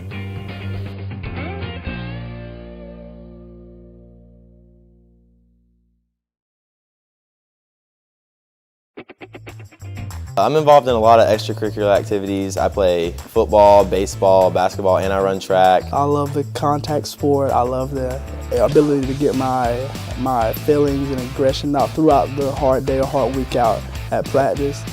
I was a part of the Westfield wrestling team when I was a freshman, and that's also the year when I played soccer. So it was been fun, and I'm going to play soccer again in my senior year, and hopefully I will probably be the captain of the soccer team. I enjoy just spending time with my teammates and getting to just rep the green and gold like everyone else has in the past. On Thursdays, we get to go out and with the football team, and we get our chaplain out there, and he does a great job. And I think on a Thursday that's great to do because it's a day before the game, and you get to think about God and just choices in life, and that's kind of what the game of football is like.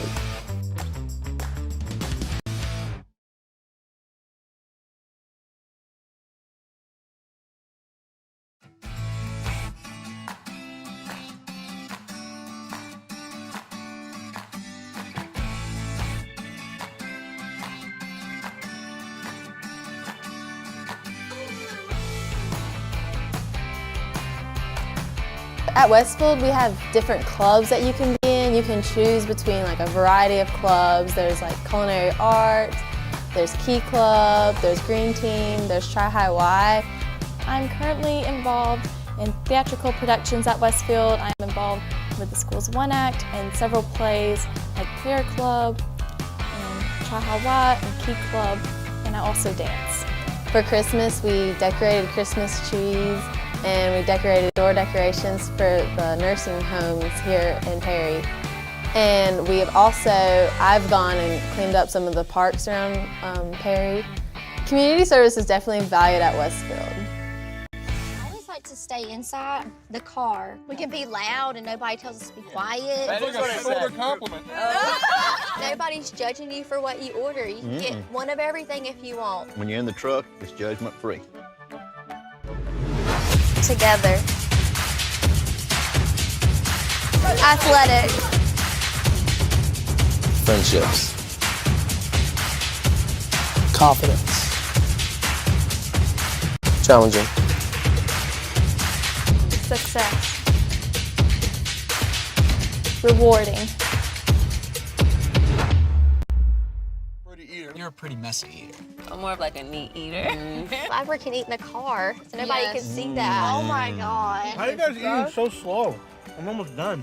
No, you have a giant mouth. There's no such thing as a pretty eater. You're a pretty messy eater. I'm more of like a neat eater. Glad we can eat in the car so nobody can see that. Oh my God. How are you guys eating so slow? I'm almost done. No, you have a giant mouth. There's no such thing as a pretty eater. You're a pretty messy eater. I'm more of like a neat eater. Glad we can eat in the car so nobody can see that. Oh my God. How are you guys eating so slow? I'm almost done. No, you have a giant mouth. The Middle Georgia Sports Network is excited to bring to you another year of live prep sports action. Whether it's on the gridiron, the diamond, or the hardwood, MGSN has you covered. For the past 7 years, we have been there for region championships, state championships, and everything in between. We look forward to another 7 years of coverage, as you can always count on the Middle Georgia Sports Network.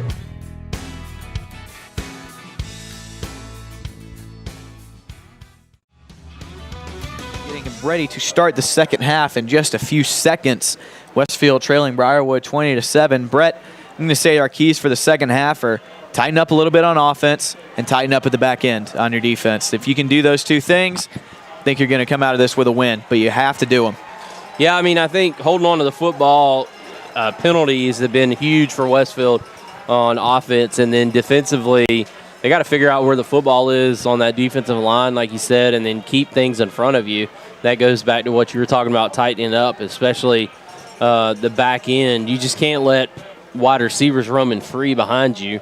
And right now, Westfield has got to figure out a way to do those things. I mean, you take away two of those big plays, and it's maybe a 7-7 ball game. But right now, you get the football coming out. You want to set the tone here in the second half, give your team an opportunity to drive down the field and try to get some points on the board.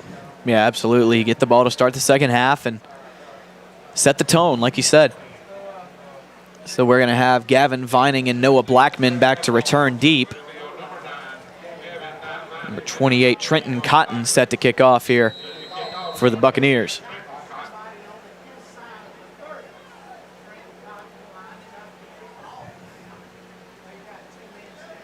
Second half is underway.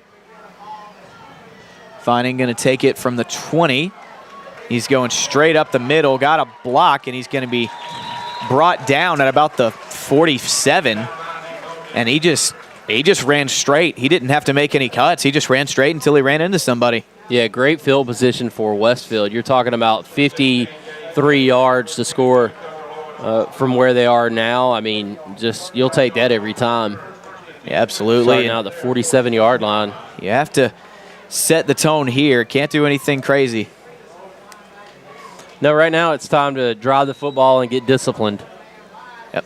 Falk in motion, going to give it to him around right end. Trying to bounce it outside. He'll turn up and get about 5. Lot of running right there. Couldn't really push the ball upfield too much, but finally got around the end over there and going to pick up about 5 yards, we'll call it. Second down and 5, and just a positive play. Yep. To start things. You'll take 5 yards on the ground every time you hand the ball off, and Falk did a good job of bouncing it outside, just being patient, get that reach block set, and then cut it up for 5. Well, and if they kick out there, you cut it upfield. Kalmbach straight up the middle. He'll have the first down. Or be very close to it. Yeah, I think he's got it based on... Yeah, we'll wait and see. It looks like it's going to be third down and short right now. I mean, all they had to do is touch the, the 43-yard line, and that's a first down. Looks like we're going to have a measurement here. I mean, they just had to breathe on that line. Yep, they're going to bring out the sticks and measure this here. They'll take a timeout. We'll stay here. Because they normally, from my understanding, officials are taught you try to get it to the nearest yard marker unless it's like a 4th down or whatever, and whether it's short. You know what I'm saying? Like when they fall down there on the kickoff, they're going to try to get it to the closest line that they can get it to. So he should have had to just get barely, and it is the very first close. down. Yep, they're going to go ahead and give him the first. So you get one. See, 2 runs of 5 yards exactly, pretty much, and you have a first down. Right. Yeah, I mean, you'll take that every time. You would have liked to have started the game that way, but right now all you can do is try to rectify the situation, go down and score, and then try to get a defensive stop, and you've started that first part of it pretty well here. So first down and 10 from the 47 going in now. And you started some movement. And Westfield with some personnel issues. Vining's got a big hole, but we're going to have illegal participation. This one's coming back. Vining finally wrapped up around the 19-yard line. He may be hurt. Nope, he's going to stand up now. But Westfield didn't have enough people out there. I don't think that's illegal. No, which is perfectly fine. I think it's whether or not was he in motion or whatnot. And another thing, do they have enough men on the line of scrimmage? Right.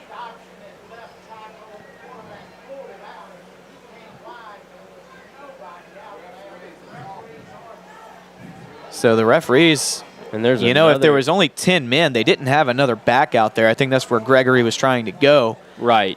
And so that would leave you with 10. You only have it doesn't matter how many you have in the backfield. You have to have 7 on the line of scrimmage. Right. And why the clock's still running?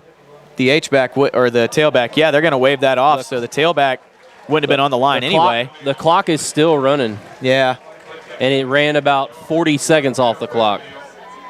Yeah, they never stopped it. I stopped my clock at 10:57, and now it's 10:03. Yeah, referee never signaled it to stop, which he should have.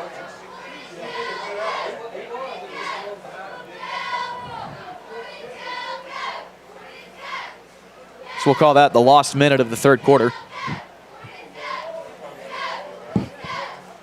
And the Briarwood coach is all the way out to the numbers talking to the official. I guess what they're saying is Westfield had 10, which is legal. It's not what you want, but it's legal. And Gregory was moving laterally or parallel to the line of scrimmage at the snap, which is also legal. Yeah. Now, here's the thing: if you break I'm trying to think. If you break the huddle, that guy can't. If he's inside the numbers, then that would be a legal substitution if he has to come out. Right. Maybe he got off before the ball was snapped. I don't know. Anyway, Walker Young in motion, give to Kalmbach straight up the middle. He breaks a tackle. He's dragging men, and now he's marked down right at the 8. Tell you what, that's a difficult play defensively to see because it's such a quick hitter. Mm-hmm. And this Westfield O-line is playing much better in the second half so far. Well, you can tell they were motivated at the half, and Coach Fitzpatrick, Coach Fowler got in there and challenged them probably. I mean, that would be what got I in their face a little bit. Right, that would be what I would do. Because you have a size advantage up front. You also have a numbers advantage from people playing both ways, so you should be able to dominate the line of scrimmage. First and goal from the 7. Touchdown. Porter Falk cuts it up. Touchdown, Hornets. Just a great job of cutting it, like you said, Brent. That is exactly what you needed to start the second half. Yeah, just a good play call right there. I love it from Coach Fowler because a lot of times when you get on the goal line like that, you try to go up the middle and beat against that brick wall. Instead, give your speedy guy an opportunity to cut and find his own hole on the outside and pick and choose what he wants. It's a lot harder to defend 20 yards of sideline or 20 yards of flat out there. Right. We even got excited. They were both standing up. Yep. Sam Johnson's kick is good, but I think they whistled the play dead beforehand. Yep. This is weird. So we're going to have a false start on Westfield. So that'll back him up, and Johnson's going to have to try again. Briarwood has already missed a PAT in this game. It got blocked, I believe. I thought it got blocked. I thought I heard the double thump, but I didn't see who got a hand on it. I think it was Powers got in there on the block. So a bit of a longer field goal here. He's offsides. Yeah, there was a man offsides. And the long PHC try was good, so they're just going to mark. So they're just going to. No, it's a dead ball. They've got to re-kick it. Oh, never mind. They're going to decline it. Yep, that's fine. I didn't think you could. Yeah, I thought he whistled the play dead before the ball was snapped, but. Yeah, he's going to make him come back. They've got to. Yeah, it's a dead ball.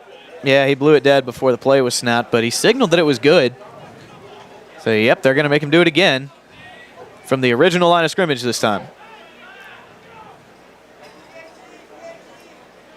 This, there's a word for what we're doing right now, but I don't know if I want to say it on the radio. Well, you know, I mean, the white hat, honest mistake. At least he got it right. I mean, he did blow the whistle. It's a dead ball foul in high school. Now, in college, he's right. That's a declinable penalty because it's not dead ball unless they make contact with a player or they're unabated to the quarterback. But right. So now Sam Johnson going to try to make this PAT 3 times in a row. And if he misses, you can bet this Westfield sideline is going to be pretty hot. Knock on wood. He got blocked. So now he's just going to chuck it up. Caught. And going to be tackled short. Bad snap. He fumbled it. And now it's down. I'm so confused. I lost the ball completely, but he missed the PAT. I shouldn't have said anything. And you know that was my fault. You that know was entirely exactly my fault. what Coach Fitzpatrick is wanting to tell that white hat right now. Yeah, absolutely. I bet he's unhappy. So now a 7-point game. Both teams have had a PAT blocked. But the offense looked a lot better on that last drive there, so you can take a lot of positives from that, if nothing else.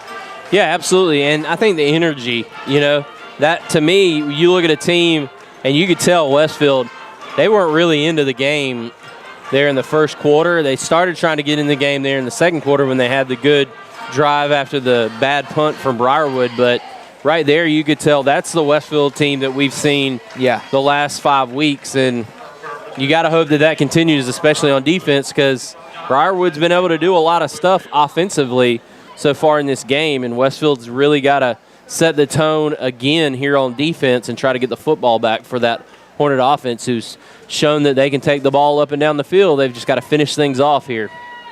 Yep, now your defense has to get a stop here on Briarwood's first drive. Sam Johnson set to kick. Long run up. Going to be booted. Caught right at the 20 with some blockers in front of him, and going to be brought down a right shy of the 35. It's about an 8-yard return there. Jacob Petrie on the return.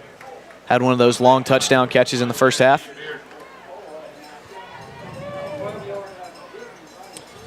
Seven-point game. Westfield comes out, does what they need to do offensively, and we'll see can their defense do the same and match what their offense was able to do. Yeah, you'd like to think they maybe had some adjustments in the locker room, told that defense to back up a little bit, don't cheat up so much. Let your corners play the wide receivers. Don't worry about the run. You've got a really good front seven to take care of that. Man in motion, run up the middle. D-line got back there. I think Cal Langdon got him. I think Cal Langdon came in from the backside of that play and swallowed him right at the line. Yeah, good job of getting off blocks. And that'll maybe be a gain of a yard. So 2nd down and 9, we'll call it. So Westfield trying to get some energy here defensively. You can tell that the fans are really trying to encourage them. Yeah, this Westfield crowd can really get into a game if they feel like they're needed. Going to come out in a spread look here with a position that I call an H-back. Going to drop back to pass. Got a man open over the middle. Short. No, incomplete. Hit the ground. Good call by this back judge here. Yeah, this line judge, excuse me. The field judge right there also helping making the call there as well. Ball just couldn't get out there quick enough to him. Yeah, it was underthrown by Branson Beggs. Probably the first bad throw he's made all day.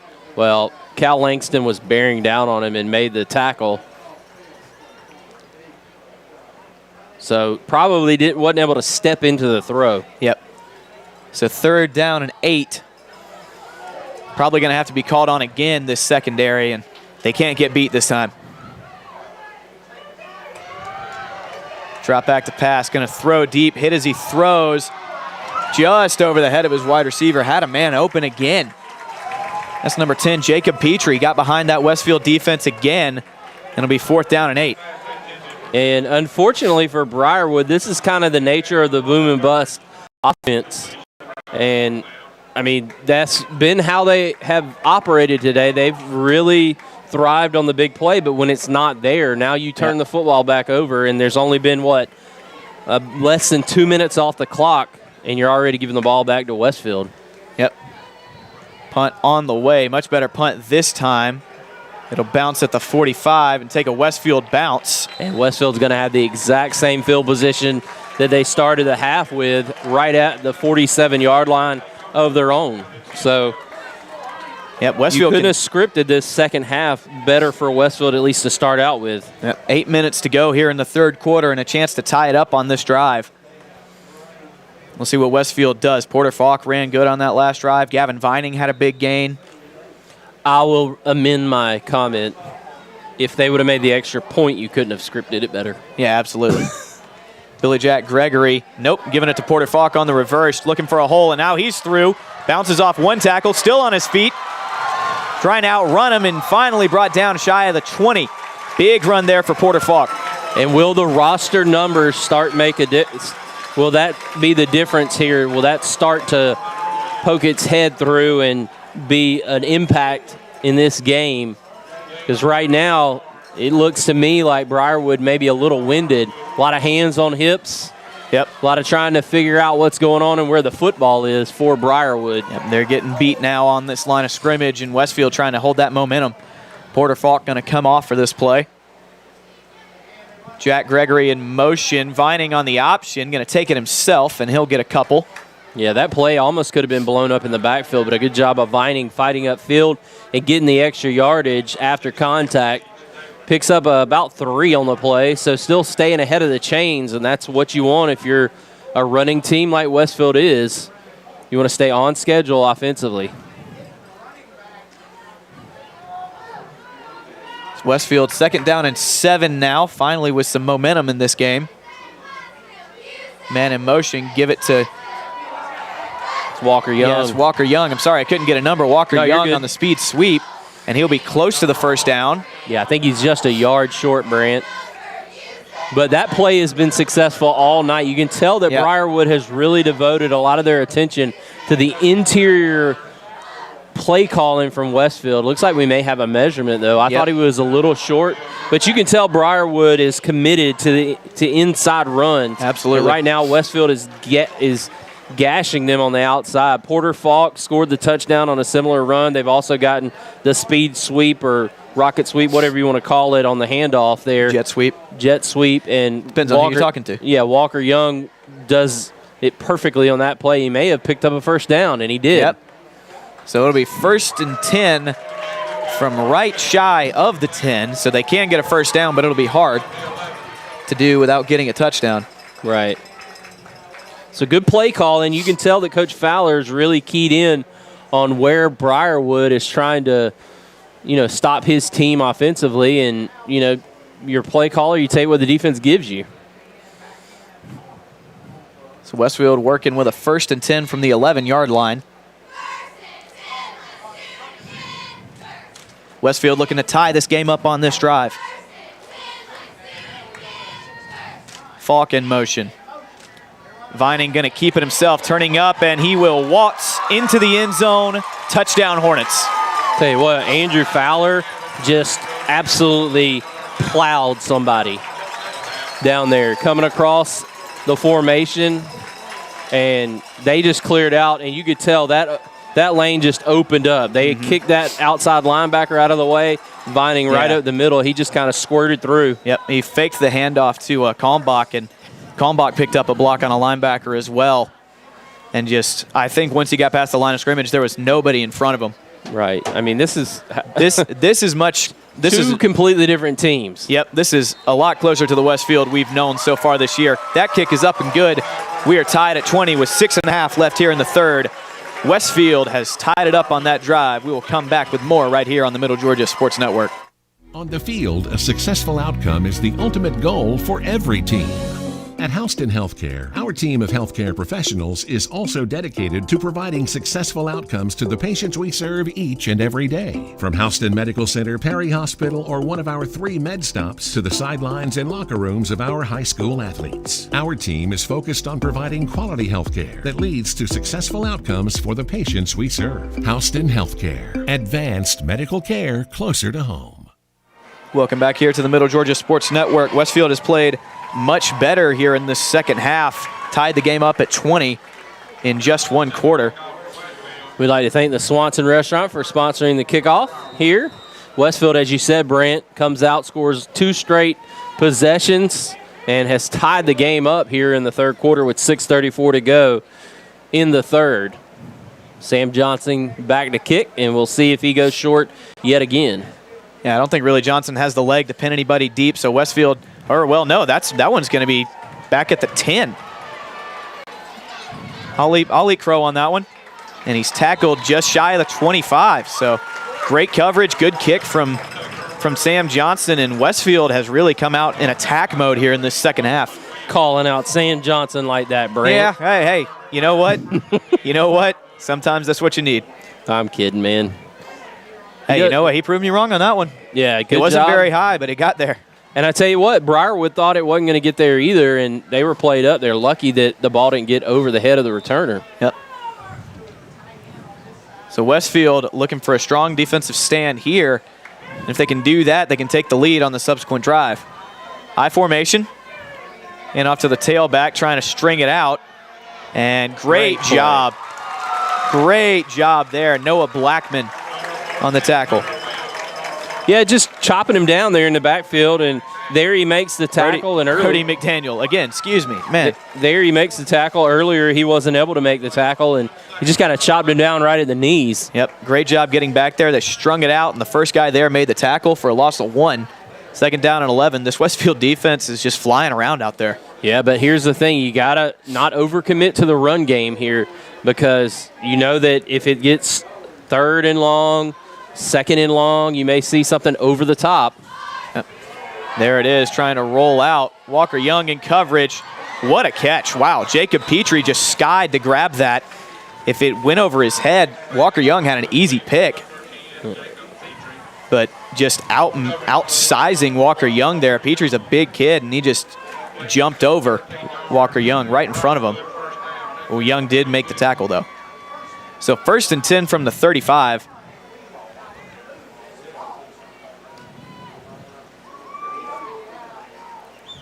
Briarwood has found a lot of success through the air so far today. I think they're 3 of 5 with 2 touchdowns, and Westfield's got to figure out 80 yards. A way to get into the backfield and get pressure. And off to the running back on the outside sweep. Ryan Powers got off his man and made the tackle. That is a gain of 4, though.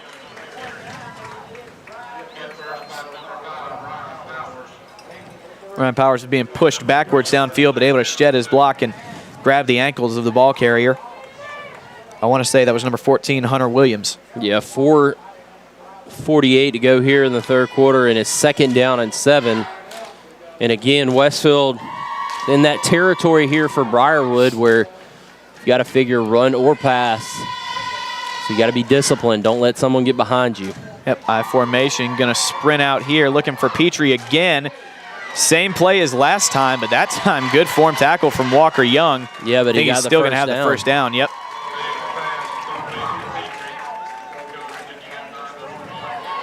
Yeah, you know, I would like to see Young try to undercut that because it stays in the air for forever, but I don't think he could get in front of Petrie because he's just such a bigger receiver. Might want to blitz to that bootleg side, right into his face, and don't give him the throw. Yep. 1st and 10 from the 47. They're going to that bootleg motion every time when they're in 2nd or 3rd and medium. Yep, 48, excuse me. Back in the eye.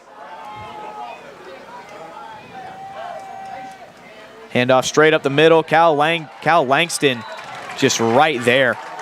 just bust right through the line and tackled him after a gain of 1. He's pretty much being held around the shoulders every down. Well, you kind of have to. You can tell even when he's being held, he's getting back there and making the play. Poor number, I think it's 24, the right guard has no chance to block him. And, I mean, literally the white hat could throw a flag every play. Yeah. Isn't that what they always say about holding? Watch. Oh, no, I agree. I agree. I'm just saying. You could call holding on every play if you wanted to. Look at the size differential. Yep. Cal Langston, big kid, big senior. Now he's getting pressure. Underthrown. Wow, he came back to that ball. What a catch. Lucky. What a catch. Man, Tucker Lord, just great awareness. He slipped, was on the ground, and just kind of crawled back to the ball. Man, and Walker Young just overran it. They both slipped and fell. And he fell on the ground, and the ball came right to him. You'll take it if you're Briarwood. Briarwood driving, finding a lot of success through the air on this drive. No big plays, just 10, 15 yards at a time. Nickel and diming. Yeah, I mean, right there, you're fortunate of a well-placed pass. I don't think you draw it up that way, but you'll take it if you're Briarwood. Yep, Branson Beggs not playing like a wide receiver tonight. We're going to have a timeout called by Briarwood, I think.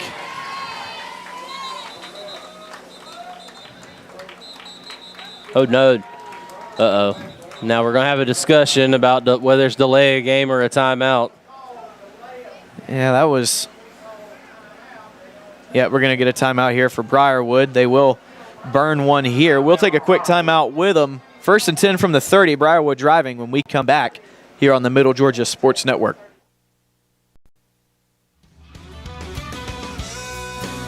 The Middle Georgia Sports Network is excited to bring to you another year of live prep sports action. Whether it's on the gridiron, the diamond, or the hardwood, MGSN has you covered. For the past 7 years, we have been there for region championships, state championships, and everything in between. We look forward to another 7 years of coverage, as you can always count on the Middle Georgia Sports Network.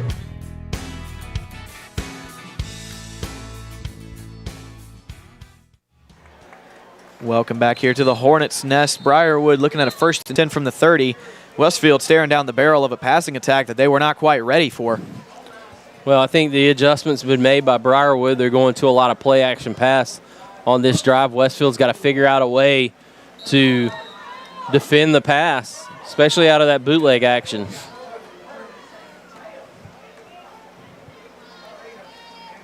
Toss here and cut up. That'll be a penalty, or it should be.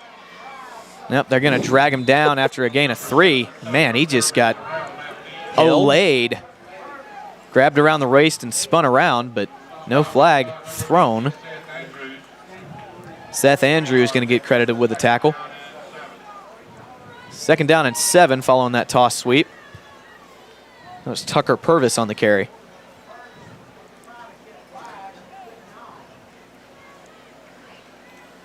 Second down and 7 from the 27. Yeah, it's a good play by Powers, though, trying to get around the tackle or block, whatever you want to call it, of the lineman there.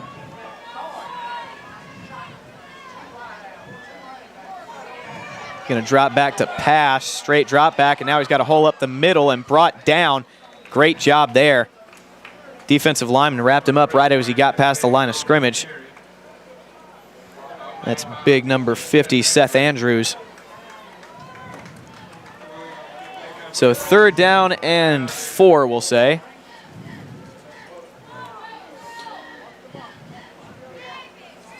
We're under 2 minutes, about 1.5 to go here in the 3rd. Yeah. Telling my defense, watch the ball here. It's 3rd down and short, or 3rd down and less than 5. They could get a free 1st down out of it if they wanted to try. Stay disciplined, and now Westfield shifting here by the formation. Hand off to the tailback up the middle. He'll get the 1st down. Big hole opened up right there on that left side. Yeah, that was a formation bust.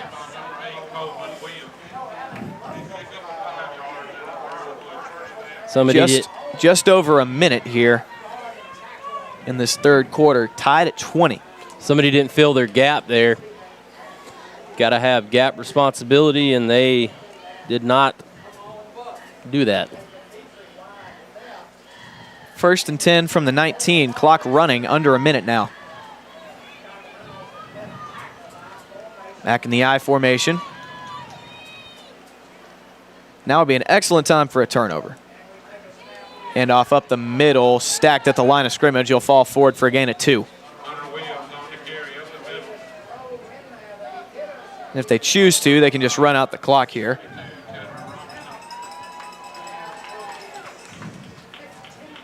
It looks like they're going to jog back to the sideline now.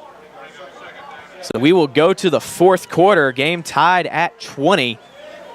Briarwood driving, trying to make it a 7-point game. Don't go anywhere, folks. We're in a nail-biter. We'll be right back with the start of the...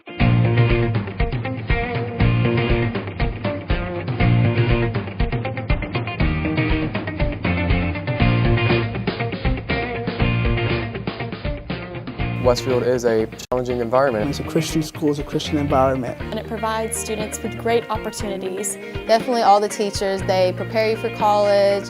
They help you with some problems that they'll give you some real life experiences that will help you with college.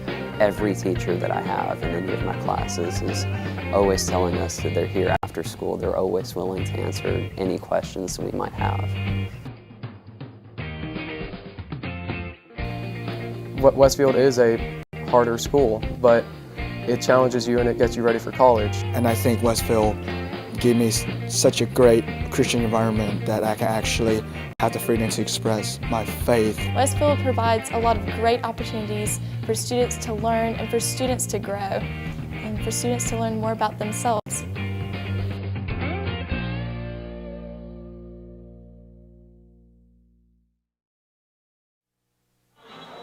Welcome back here. Start of the 4th quarter. Briarwood driving. Westfield desperately looking for a stop here. Game tied at 20 with 12 minutes to go here in regulation. Yeah, Hornets need to come up with something big here. Man in motion. Give off to the tailback. Langston overran it, but there was another Hornet right there. And we have a flag thrown in the area of a holding call, but we'll see.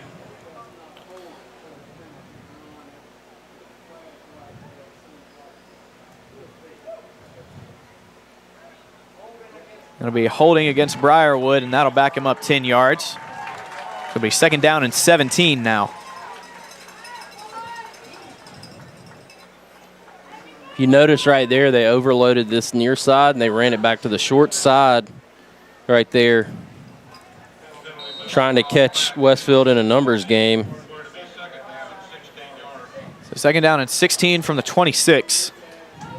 If I'm Westfield, I'm looking out for the pass here. Absolutely. Keep everything in front of you. Yep, I may drop more than usual on this one. Shotgun formation, man in motion. Free rusher. Dahl couldn't make the tackle. Gonna huck it up. Picked off. Oh, catch the ball. Catch it, man. You're in the end zone. That would have been a touchback. Man, Westfield needed that. Oh. Overthrew it. And that's Beggs just kind of threw it up, hoping that Petrie could get underneath it. And that's what I was talking about, bringing somebody in on that side where he was going to roll to, and Westfield had someone right in his face. Yep. So 3rd down and 16. I don't know if he thought that I don't know what he thought, why he didn't reach out and try to catch that. Yeah, that was weird. He kind of pulled his arms back like he was scared to touch the ball. Right, like alligator armed it. I think he thought he might have gotten a penalty for trying to intercept it. Anyway, same story. I'm sending a man, and we got delay a flag. Yep, that'll be another delay of game. So that'll back him up 5 more yards. It'll be 3rd down and 21 here, and they're out of field goal range now for sure. Well, at this point, you got to figure out how to keep everything in front of you. Yep. See, if I'm calling plays here, to me, I may just rush 3 and drop everybody else. I'm either going deep if I'm Briarwood, or I'm running some sort of screen draw or something to that effect. Tunnel screen. Seeing a man in motion. Porter Falk going with him. Looks like he's looking for someone over the middle, thrown behind him and incomplete. Brody McDaniel had the coverage. His man was almost open, but the throw was behind him. Yeah, hit him in the hands, but as you said, that's a long throw to make. And it's like a skinny post, but almost kind of broken off. And, yeah, ball behind him, hard play to make. So 4th down and 21 from the 31. It would be a 48-yard field goal. We saw their kicker warming up from about 45. I don't mean this facetiously, but this may be a good punt opportunity considering how or maybe we non-successful they've been punting the football. Beggs back out there. He's going to attempt to throw here. Pressure in his face. Pass falls short, and Westfield will take over. Yeah, good job right there defensively, turning back. The receiver never looked for the ball. Yeah, I think that was Billy Jack Gregory in coverage, and the receiver never tried to fight back for it. Yeah, Gregory turned and found where it was, but the receiver never looked. It was almost like he was throwing the ball intentionally short to try to draw some sort of penalty, but the fact is the receiver never even gave an opportunity to sell that call.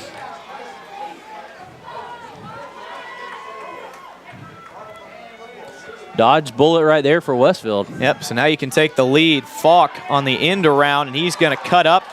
He'll be close to the 1st down, just shy. It'll be 2nd down and 2, I think. And we had a late hit out of bounds. We'll see who he it was on. He just blocked the crap out of him.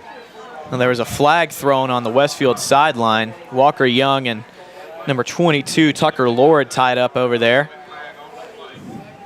If it stands, it'll be 2nd down and 1. We'll see who the flag is on. Nothing against blocking somebody out of bounds, as long as the play is still live.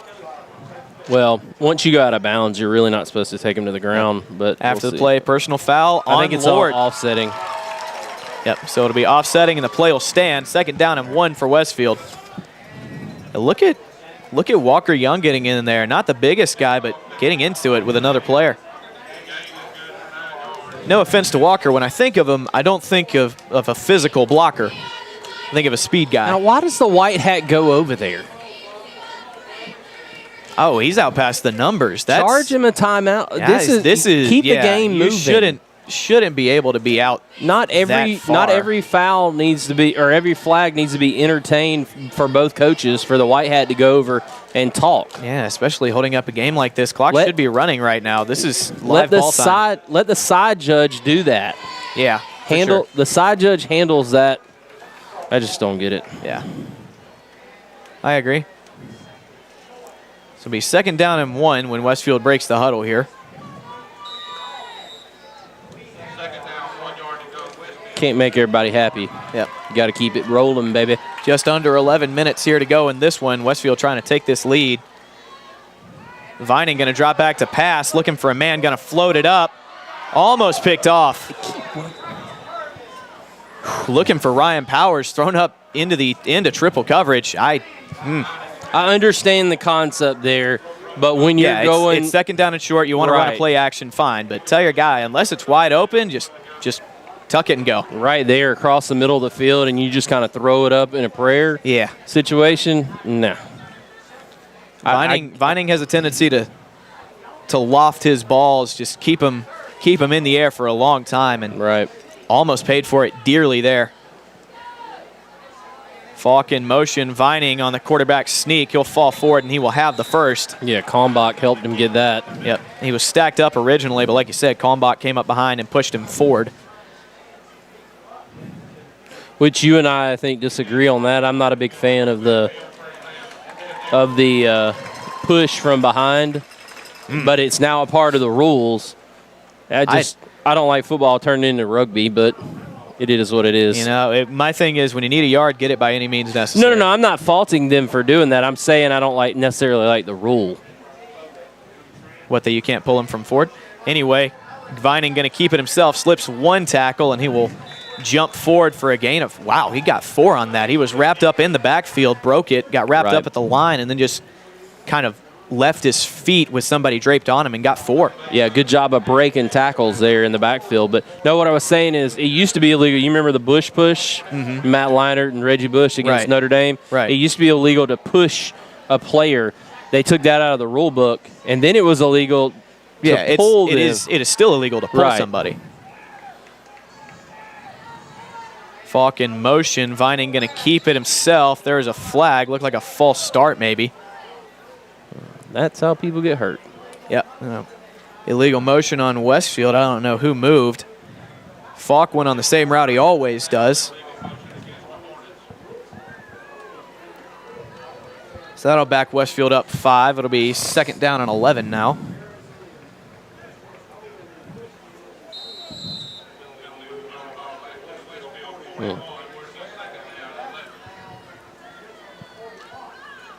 So 2nd down and 11 from the 41. Just about 9.5 minutes left here in this one.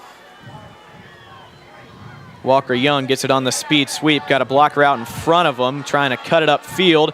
Going to outspeed the men, and he will get back to where it was a few seconds ago. It'll be 3rd down and 4.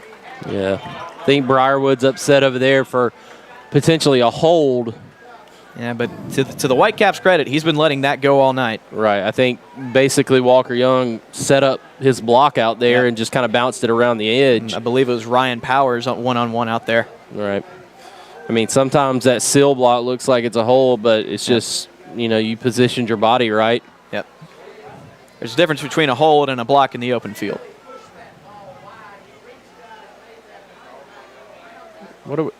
They threw a flag? When? When did they? It was thrown over there on the other sideline. It was that opposite field line judge that threw it. Was it the field judge who threw it, though? Well, it's over on the Briarwood sideline, so I that know, makes but me think it was thrown over there. Wow. So I never even saw a flag. I didn't either. He didn't make it very obvious. He must have dropped it straight out of his pocket. The mechanics of these officials has been left a lot to desire as far as letting everybody know what's going on. So 2nd down and 23 now. Westfield got a long way to go. They'll give it to Blackman on the reverse. Looking for some open field, and he'll be tripped up right in front of the original line of scrimmage. It'll be 3rd down and 11. Gain of 12 on the reverse by Blackman. That inside reverse, called that Sally when I was in high school. Type of counterplay when you're running the wing tee.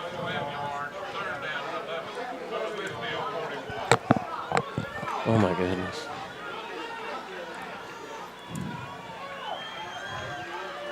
.8:30 left here in this one. Westfield looking at a 3rd down and 11. Need a 1st down to keep this one going. Tell you what, if you get it close enough, this may be 4th down territory. Vining going to drop back to pass, looking for a man. Got him. That's Walker Young. He'll have the 1st down and be driving forward, and he will be tackled right at the 44-yard line. Now 1st down. That pass right there was on a dime. That was on a dime. Hit Walker right on that big number 1 on his chest. Yeah, I mean, that one right there was exactly what you want to see.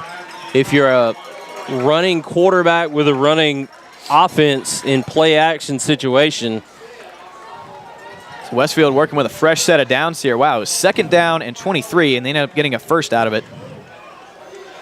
Walker Young got open between the two levels. A bit of a, I think he had a short, middle, long throw. He chose middle to Walker Young.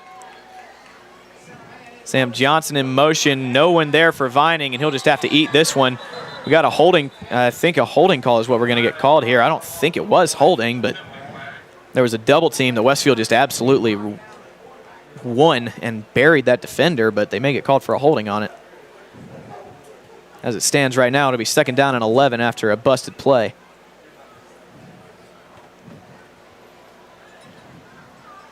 Yep, Westfield going to get called for a hold. Yeah, if it was what I was looking at, I'm not sure I agree with that. Or no, they're going to decline it. Briarwood's going to decline it and take the 2nd and 11.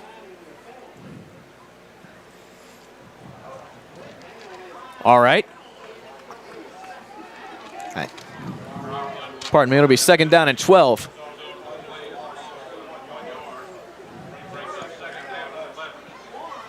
So that's an interesting decision, we'll say. Billy Jack Gregory in motion. Vining going to carry around left in, looking to get upfield. He will get maybe 4, 5 maybe. It'll be It'll be 3rd down and more than 5 to go. As you mentioned, though, this may be 4-down territory. Yeah, we'll see. 2nd down and 8. It'll be 3rd down, I believe. Yep. Just over 7 minutes to go and counting. It's like Vining's waiting on a play, and Westfield's going to call a timeout. They want to talk this over. Biggest play of the game so far. We'll take a timeout with them. We'll come back with this 3rd down play right here on the Middle Georgia Sports Network.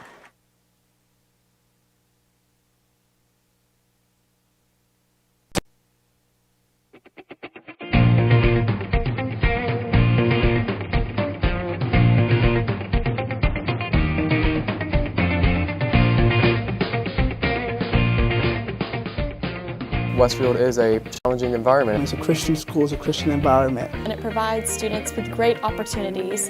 Definitely all the teachers, they prepare you for college, they help you with some like problems that they'll give you like some real life experiences that will help you with college. Every teacher that I have in any of my classes is always telling us that they're here after school. They're always willing to answer any questions we might have. Westfield is a harder school, but it challenges you and it gets you ready for college. And I think Westfield gave me such a... Welcome back. 3rd down and 8 play for Westfield here. Biggest play of the game, I think it's fair to say. Tied at 20. Just under 7 minutes left in regulation here. And the clock will wind. No. It was a timeout. Shouldn't wind. Or no, just signal the ball ready for play. That's on me. Porter Falk going to get it off left end, looking for some blocks, and he fumbled. Fumbled the ball. It'll be covered right at the 44-yard line. Billy Jack Gregory got dragged down from that arm, and it looks like he lost the ball on the tackle. It'll be 1st and 10 from the 44, and now you need this defense to bow up.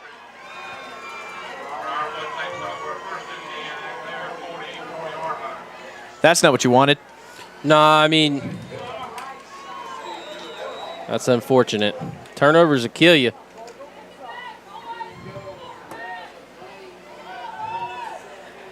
You got to think Briarwood's going to go to an air raid style of offense here. That's where they've had the most success. So you're challenging your D-line. Get back there. Get pressure on him.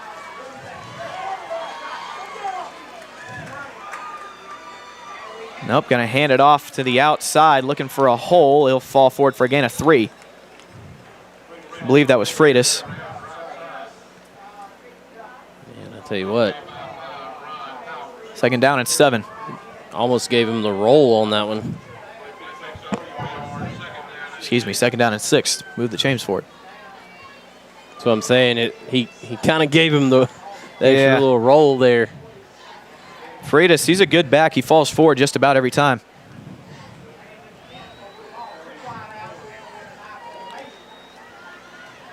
Back in the eye here. He'll drop. Yeah, he dropped. That was a backwards pass. So the ball's still alive. Yeah, from our angle, that was definitely a backwards pass, but Westfield's upset about it. He dropped the ball. Yeah, but it was backwards. No, it was not. It was the pass. Yes, it was. Okay. It was not backwards. It was.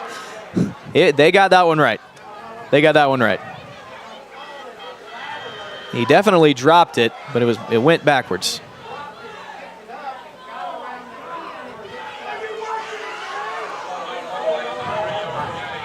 Westfield fans are upset about it, but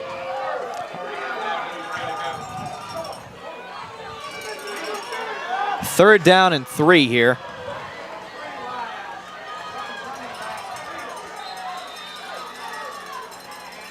We're going to have a timeout called by Briarwood. Westfield we're going to take a quick timeout with them while they discuss things. We'll be right back here on the Middle Georgia Sports Network. On the field, a successful outcome is the ultimate goal for every team. At Houston Healthcare, our team of healthcare professionals is also dedicated to providing successful outcomes to the patients we serve each and every day. From Houston Medical Center, Perry Hospital, or one of our 3 med stops to the sidelines and locker rooms of our high school athletes, our team is focused on providing quality healthcare that leads to successful outcomes for the patients we serve. Houston Healthcare, advanced medical care closer to home. On the field, a successful outcome is the ultimate goal for every team. At Houston Healthcare, our team of healthcare professionals is also dedicated to providing successful outcomes to the patients we serve each and every day. From Houston Medical Center, Perry Hospital, or one of our 3 med stops to the sidelines and locker rooms of our high school athletes, our team is focused on providing quality healthcare that leads to successful outcomes for the patients we serve. Houston Healthcare, advanced medical care. 3rd down and a long 3 here for Briarwood. Out in the shotgun formation. Bunch to the right, going to keep it himself. Quarterback, he'll have the first down. They stacked that right side, and Westfield couldn't get past the sheer numbers. Be 1st down and 10 from the 43.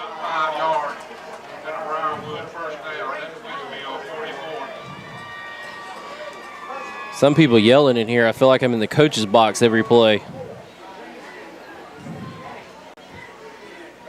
Brett's being mean again.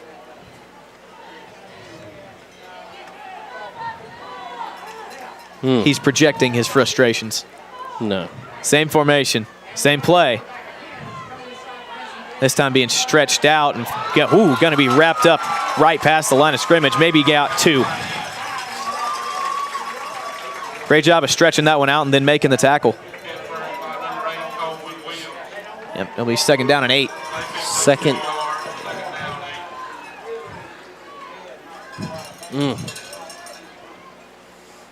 2nd down and 8. See if Westfield can come up with the turnover of their own. Yep. Would be an excellent time for that first turnover of the game for them.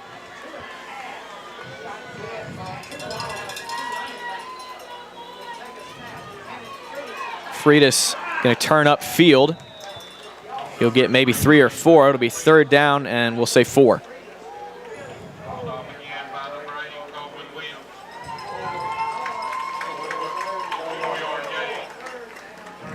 You may have to roll the dice here defensively if you're Westfield. Send somebody. 4 minutes and counting here in regulation. Because really right now, I mean, they're not necessarily blocking you. They're more or less formationing you out of the play. Absolutely. Back in that strong right formation, going to run power to the left. Got him. Great play. That's what I was talking about. Billy, no, excuse me. That was Greer, wasn't it? Let me check. Number 30. Brian Greer, maybe? Brody Greer. Brady Greer. Brady Greer. Brady Greer just shot the gap and got him in the backfield. It'll be 4th down, and we'll say 8, and they're going to be forced to punt. Yeah, because they don't want to give Westfield the football with a shorter field to go win the game with 3 minutes and 23 seconds. I thought they may need to take a chance, and that's exactly what they did. Yep, Westfield going to bring their returners back up, saying, good snap, good hold, good punt. She said hold, yep. Roll to the end zone. Good job. Wow, great job getting back there. Caught right inside the 5. Tell you what, that thing sat soft. Yeah, it did. Popped straight up into the air. Maybe took a little bit of a Briarwood bounce, but it had good juice on it, so I thought it was going to pop forward, but it just sat still. 1st and 10 from the 4 with just over 3 minutes to go to win this game. Now would be a good time for one of those explosive runs. Vining and Falk are capable. Certainly, you have Walker Young back there, who's a great speed guy as well. Billy Jack Gregory has made his mark in this game in his first home game back. Maybe a big run here by Porter Falk. Yep. Going to give it on the reverse. He's got a hole. He's got the first down. A little bit more, and we're going to have a flag thrown from way behind the play. This line judge over here, look, maybe a sideline warning. Because it didn't look like anything on the play.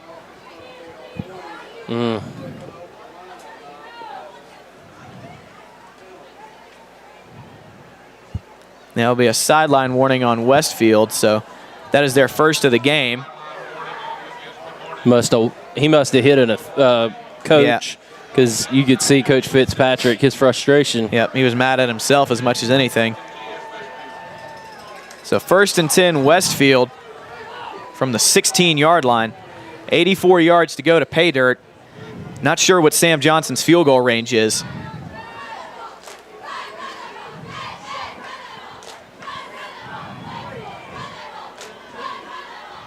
Falk in motion, going to give it to him around left end, trying to get outside. Breaks one tackle and is met, tries to spin out of it. They're going to swarm him right at the 15. That'll push him back for 1. Some extracurriculars. We'll see who this is on. Flag thrown way after the play. It looks like Falk might have lost his cool.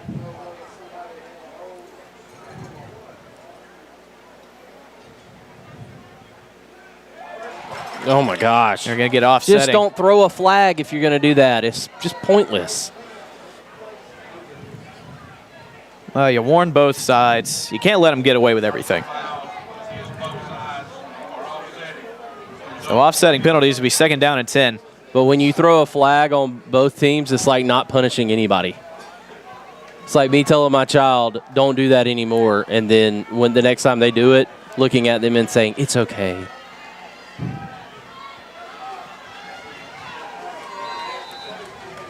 Second down and 10. 2.5 left in this one. Westfield needs a big play or two.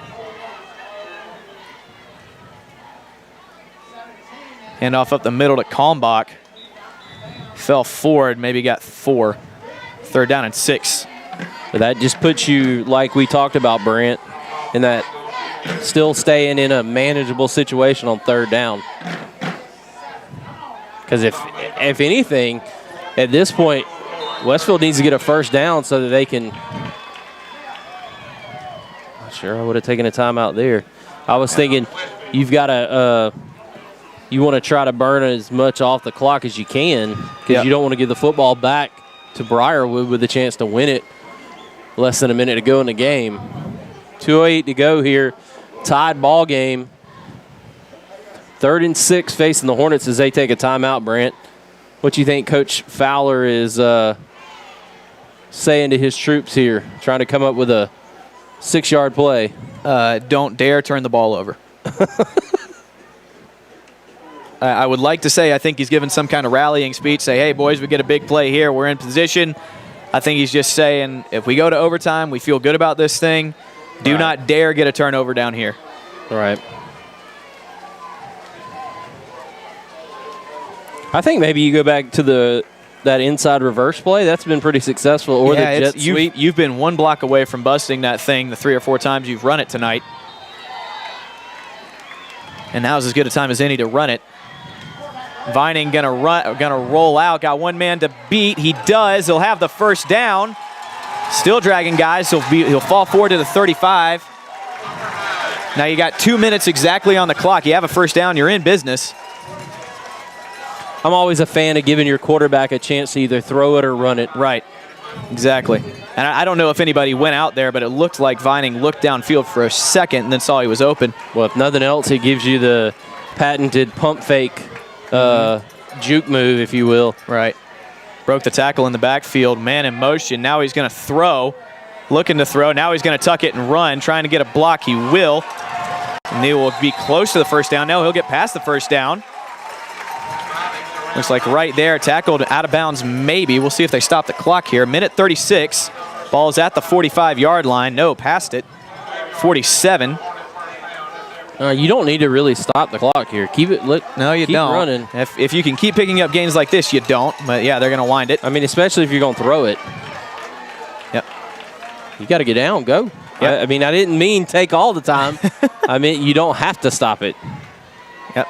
Vining going to keep it on the short side here. Going to fight his way forward and be pushed back just past the 50. It'll be 2nd down and 4. And Westfield's going to take their last time out. I wouldn't. I would hold it. Ugh. 1:17 left. You're just now into enemy territory. We're going to stay here.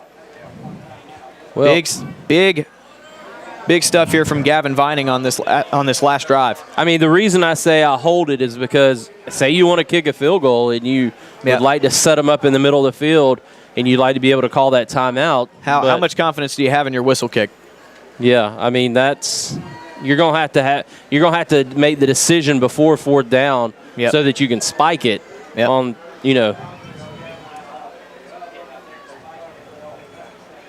Second down and 5 is where they're going to mark this ball. Vining has run the ball about 3 plays in a row. You know what I do here? I think Kalmbach. Try to spread straight up the middle. Try to spread things out. Just use quick trap. Give them a taste of their own medicine. Like quick trap it. Maybe run the veer. Ryan Powers on the line to this near side here. Walker Young in motion. Vining going to roll out. Now he's going to throw back out Walker Young. That ball's way out of bounds. Oh. That's kind of a dead play there. Walker Young was open, and the safety was coming over. I think he fell down, but the ball was thrown a good 5 yards out of bounds by Vining. That was a throwback. Yeah. Young was the only guy that Vining had any intention of throwing to, and he got lost in the shuffle. 3rd down and 5, another big play here. Just over a minute left. Vining going to follow his blockers, trying to go in around. He'll be tripped up and tackled shy of the 1st down mark. It'll be 4th down and 4. I'm thinking about calling timeout if I'm Briarwood. Yep. They did, I guess. Or no, they didn't. They're going to go hurry up.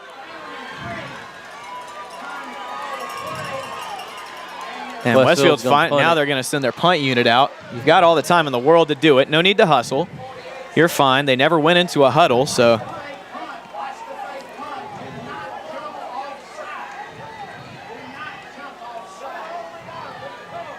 Fourth down and 4. They're trying to call it here. You get 7. Well, they don't have a timeout. Yep. You may just take a delay a game and say boot it as far as you can. Yep, and there it is. So Westfield's going to take the 5 yards. It'll be 4th down and 9. Now Westfield's playing for overtime. Cole Miller on to punt this one. You'd say just boot this thing as far as you can, young man.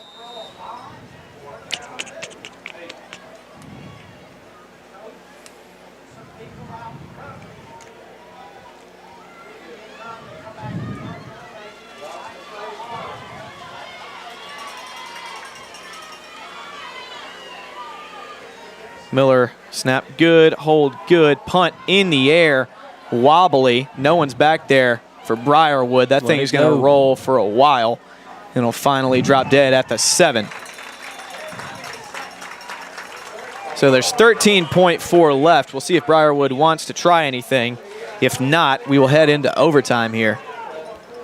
Tied at 20. Nobody has scored so far in this 4th quarter.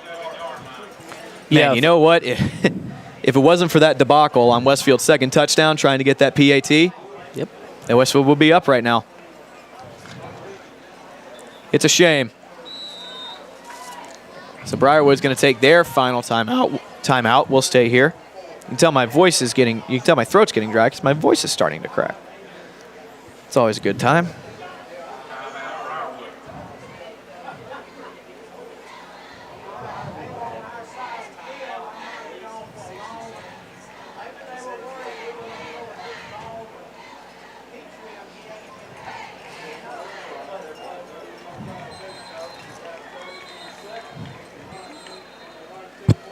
Well, it's been an exciting game. Westfield's come back in this contest. Haven't really played that great. Had turnovers, penalties, missed kicks. Both teams have had trouble defensively, but they stepped up when they really had to. Westfield definitely has won the second half. Briarwood won the first half. And we'll see who wins overtime, barring something insane on this last play. Yeah, I would think you're just nailing it looks this. like Briarwood's going to take a knee. There it is. We will head to overtime here. Tied at 20.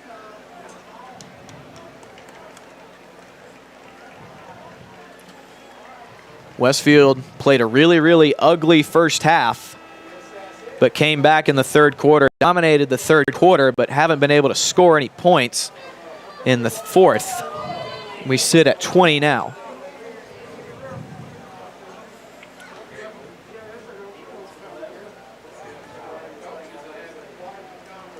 So, so that's it. Oh, They're wow. not going to overtime. It's just going to be a tie. Oh, wow. So no overtime. I guess that's a COVID regulation. Well, no, it's a non-region game, I guess. So it doesn't really affect. So they're just both. So it's like kissing your sister right there, getting a tie. Yeah. probably not the metaphor I would have gone with, but that's your final, 20-20.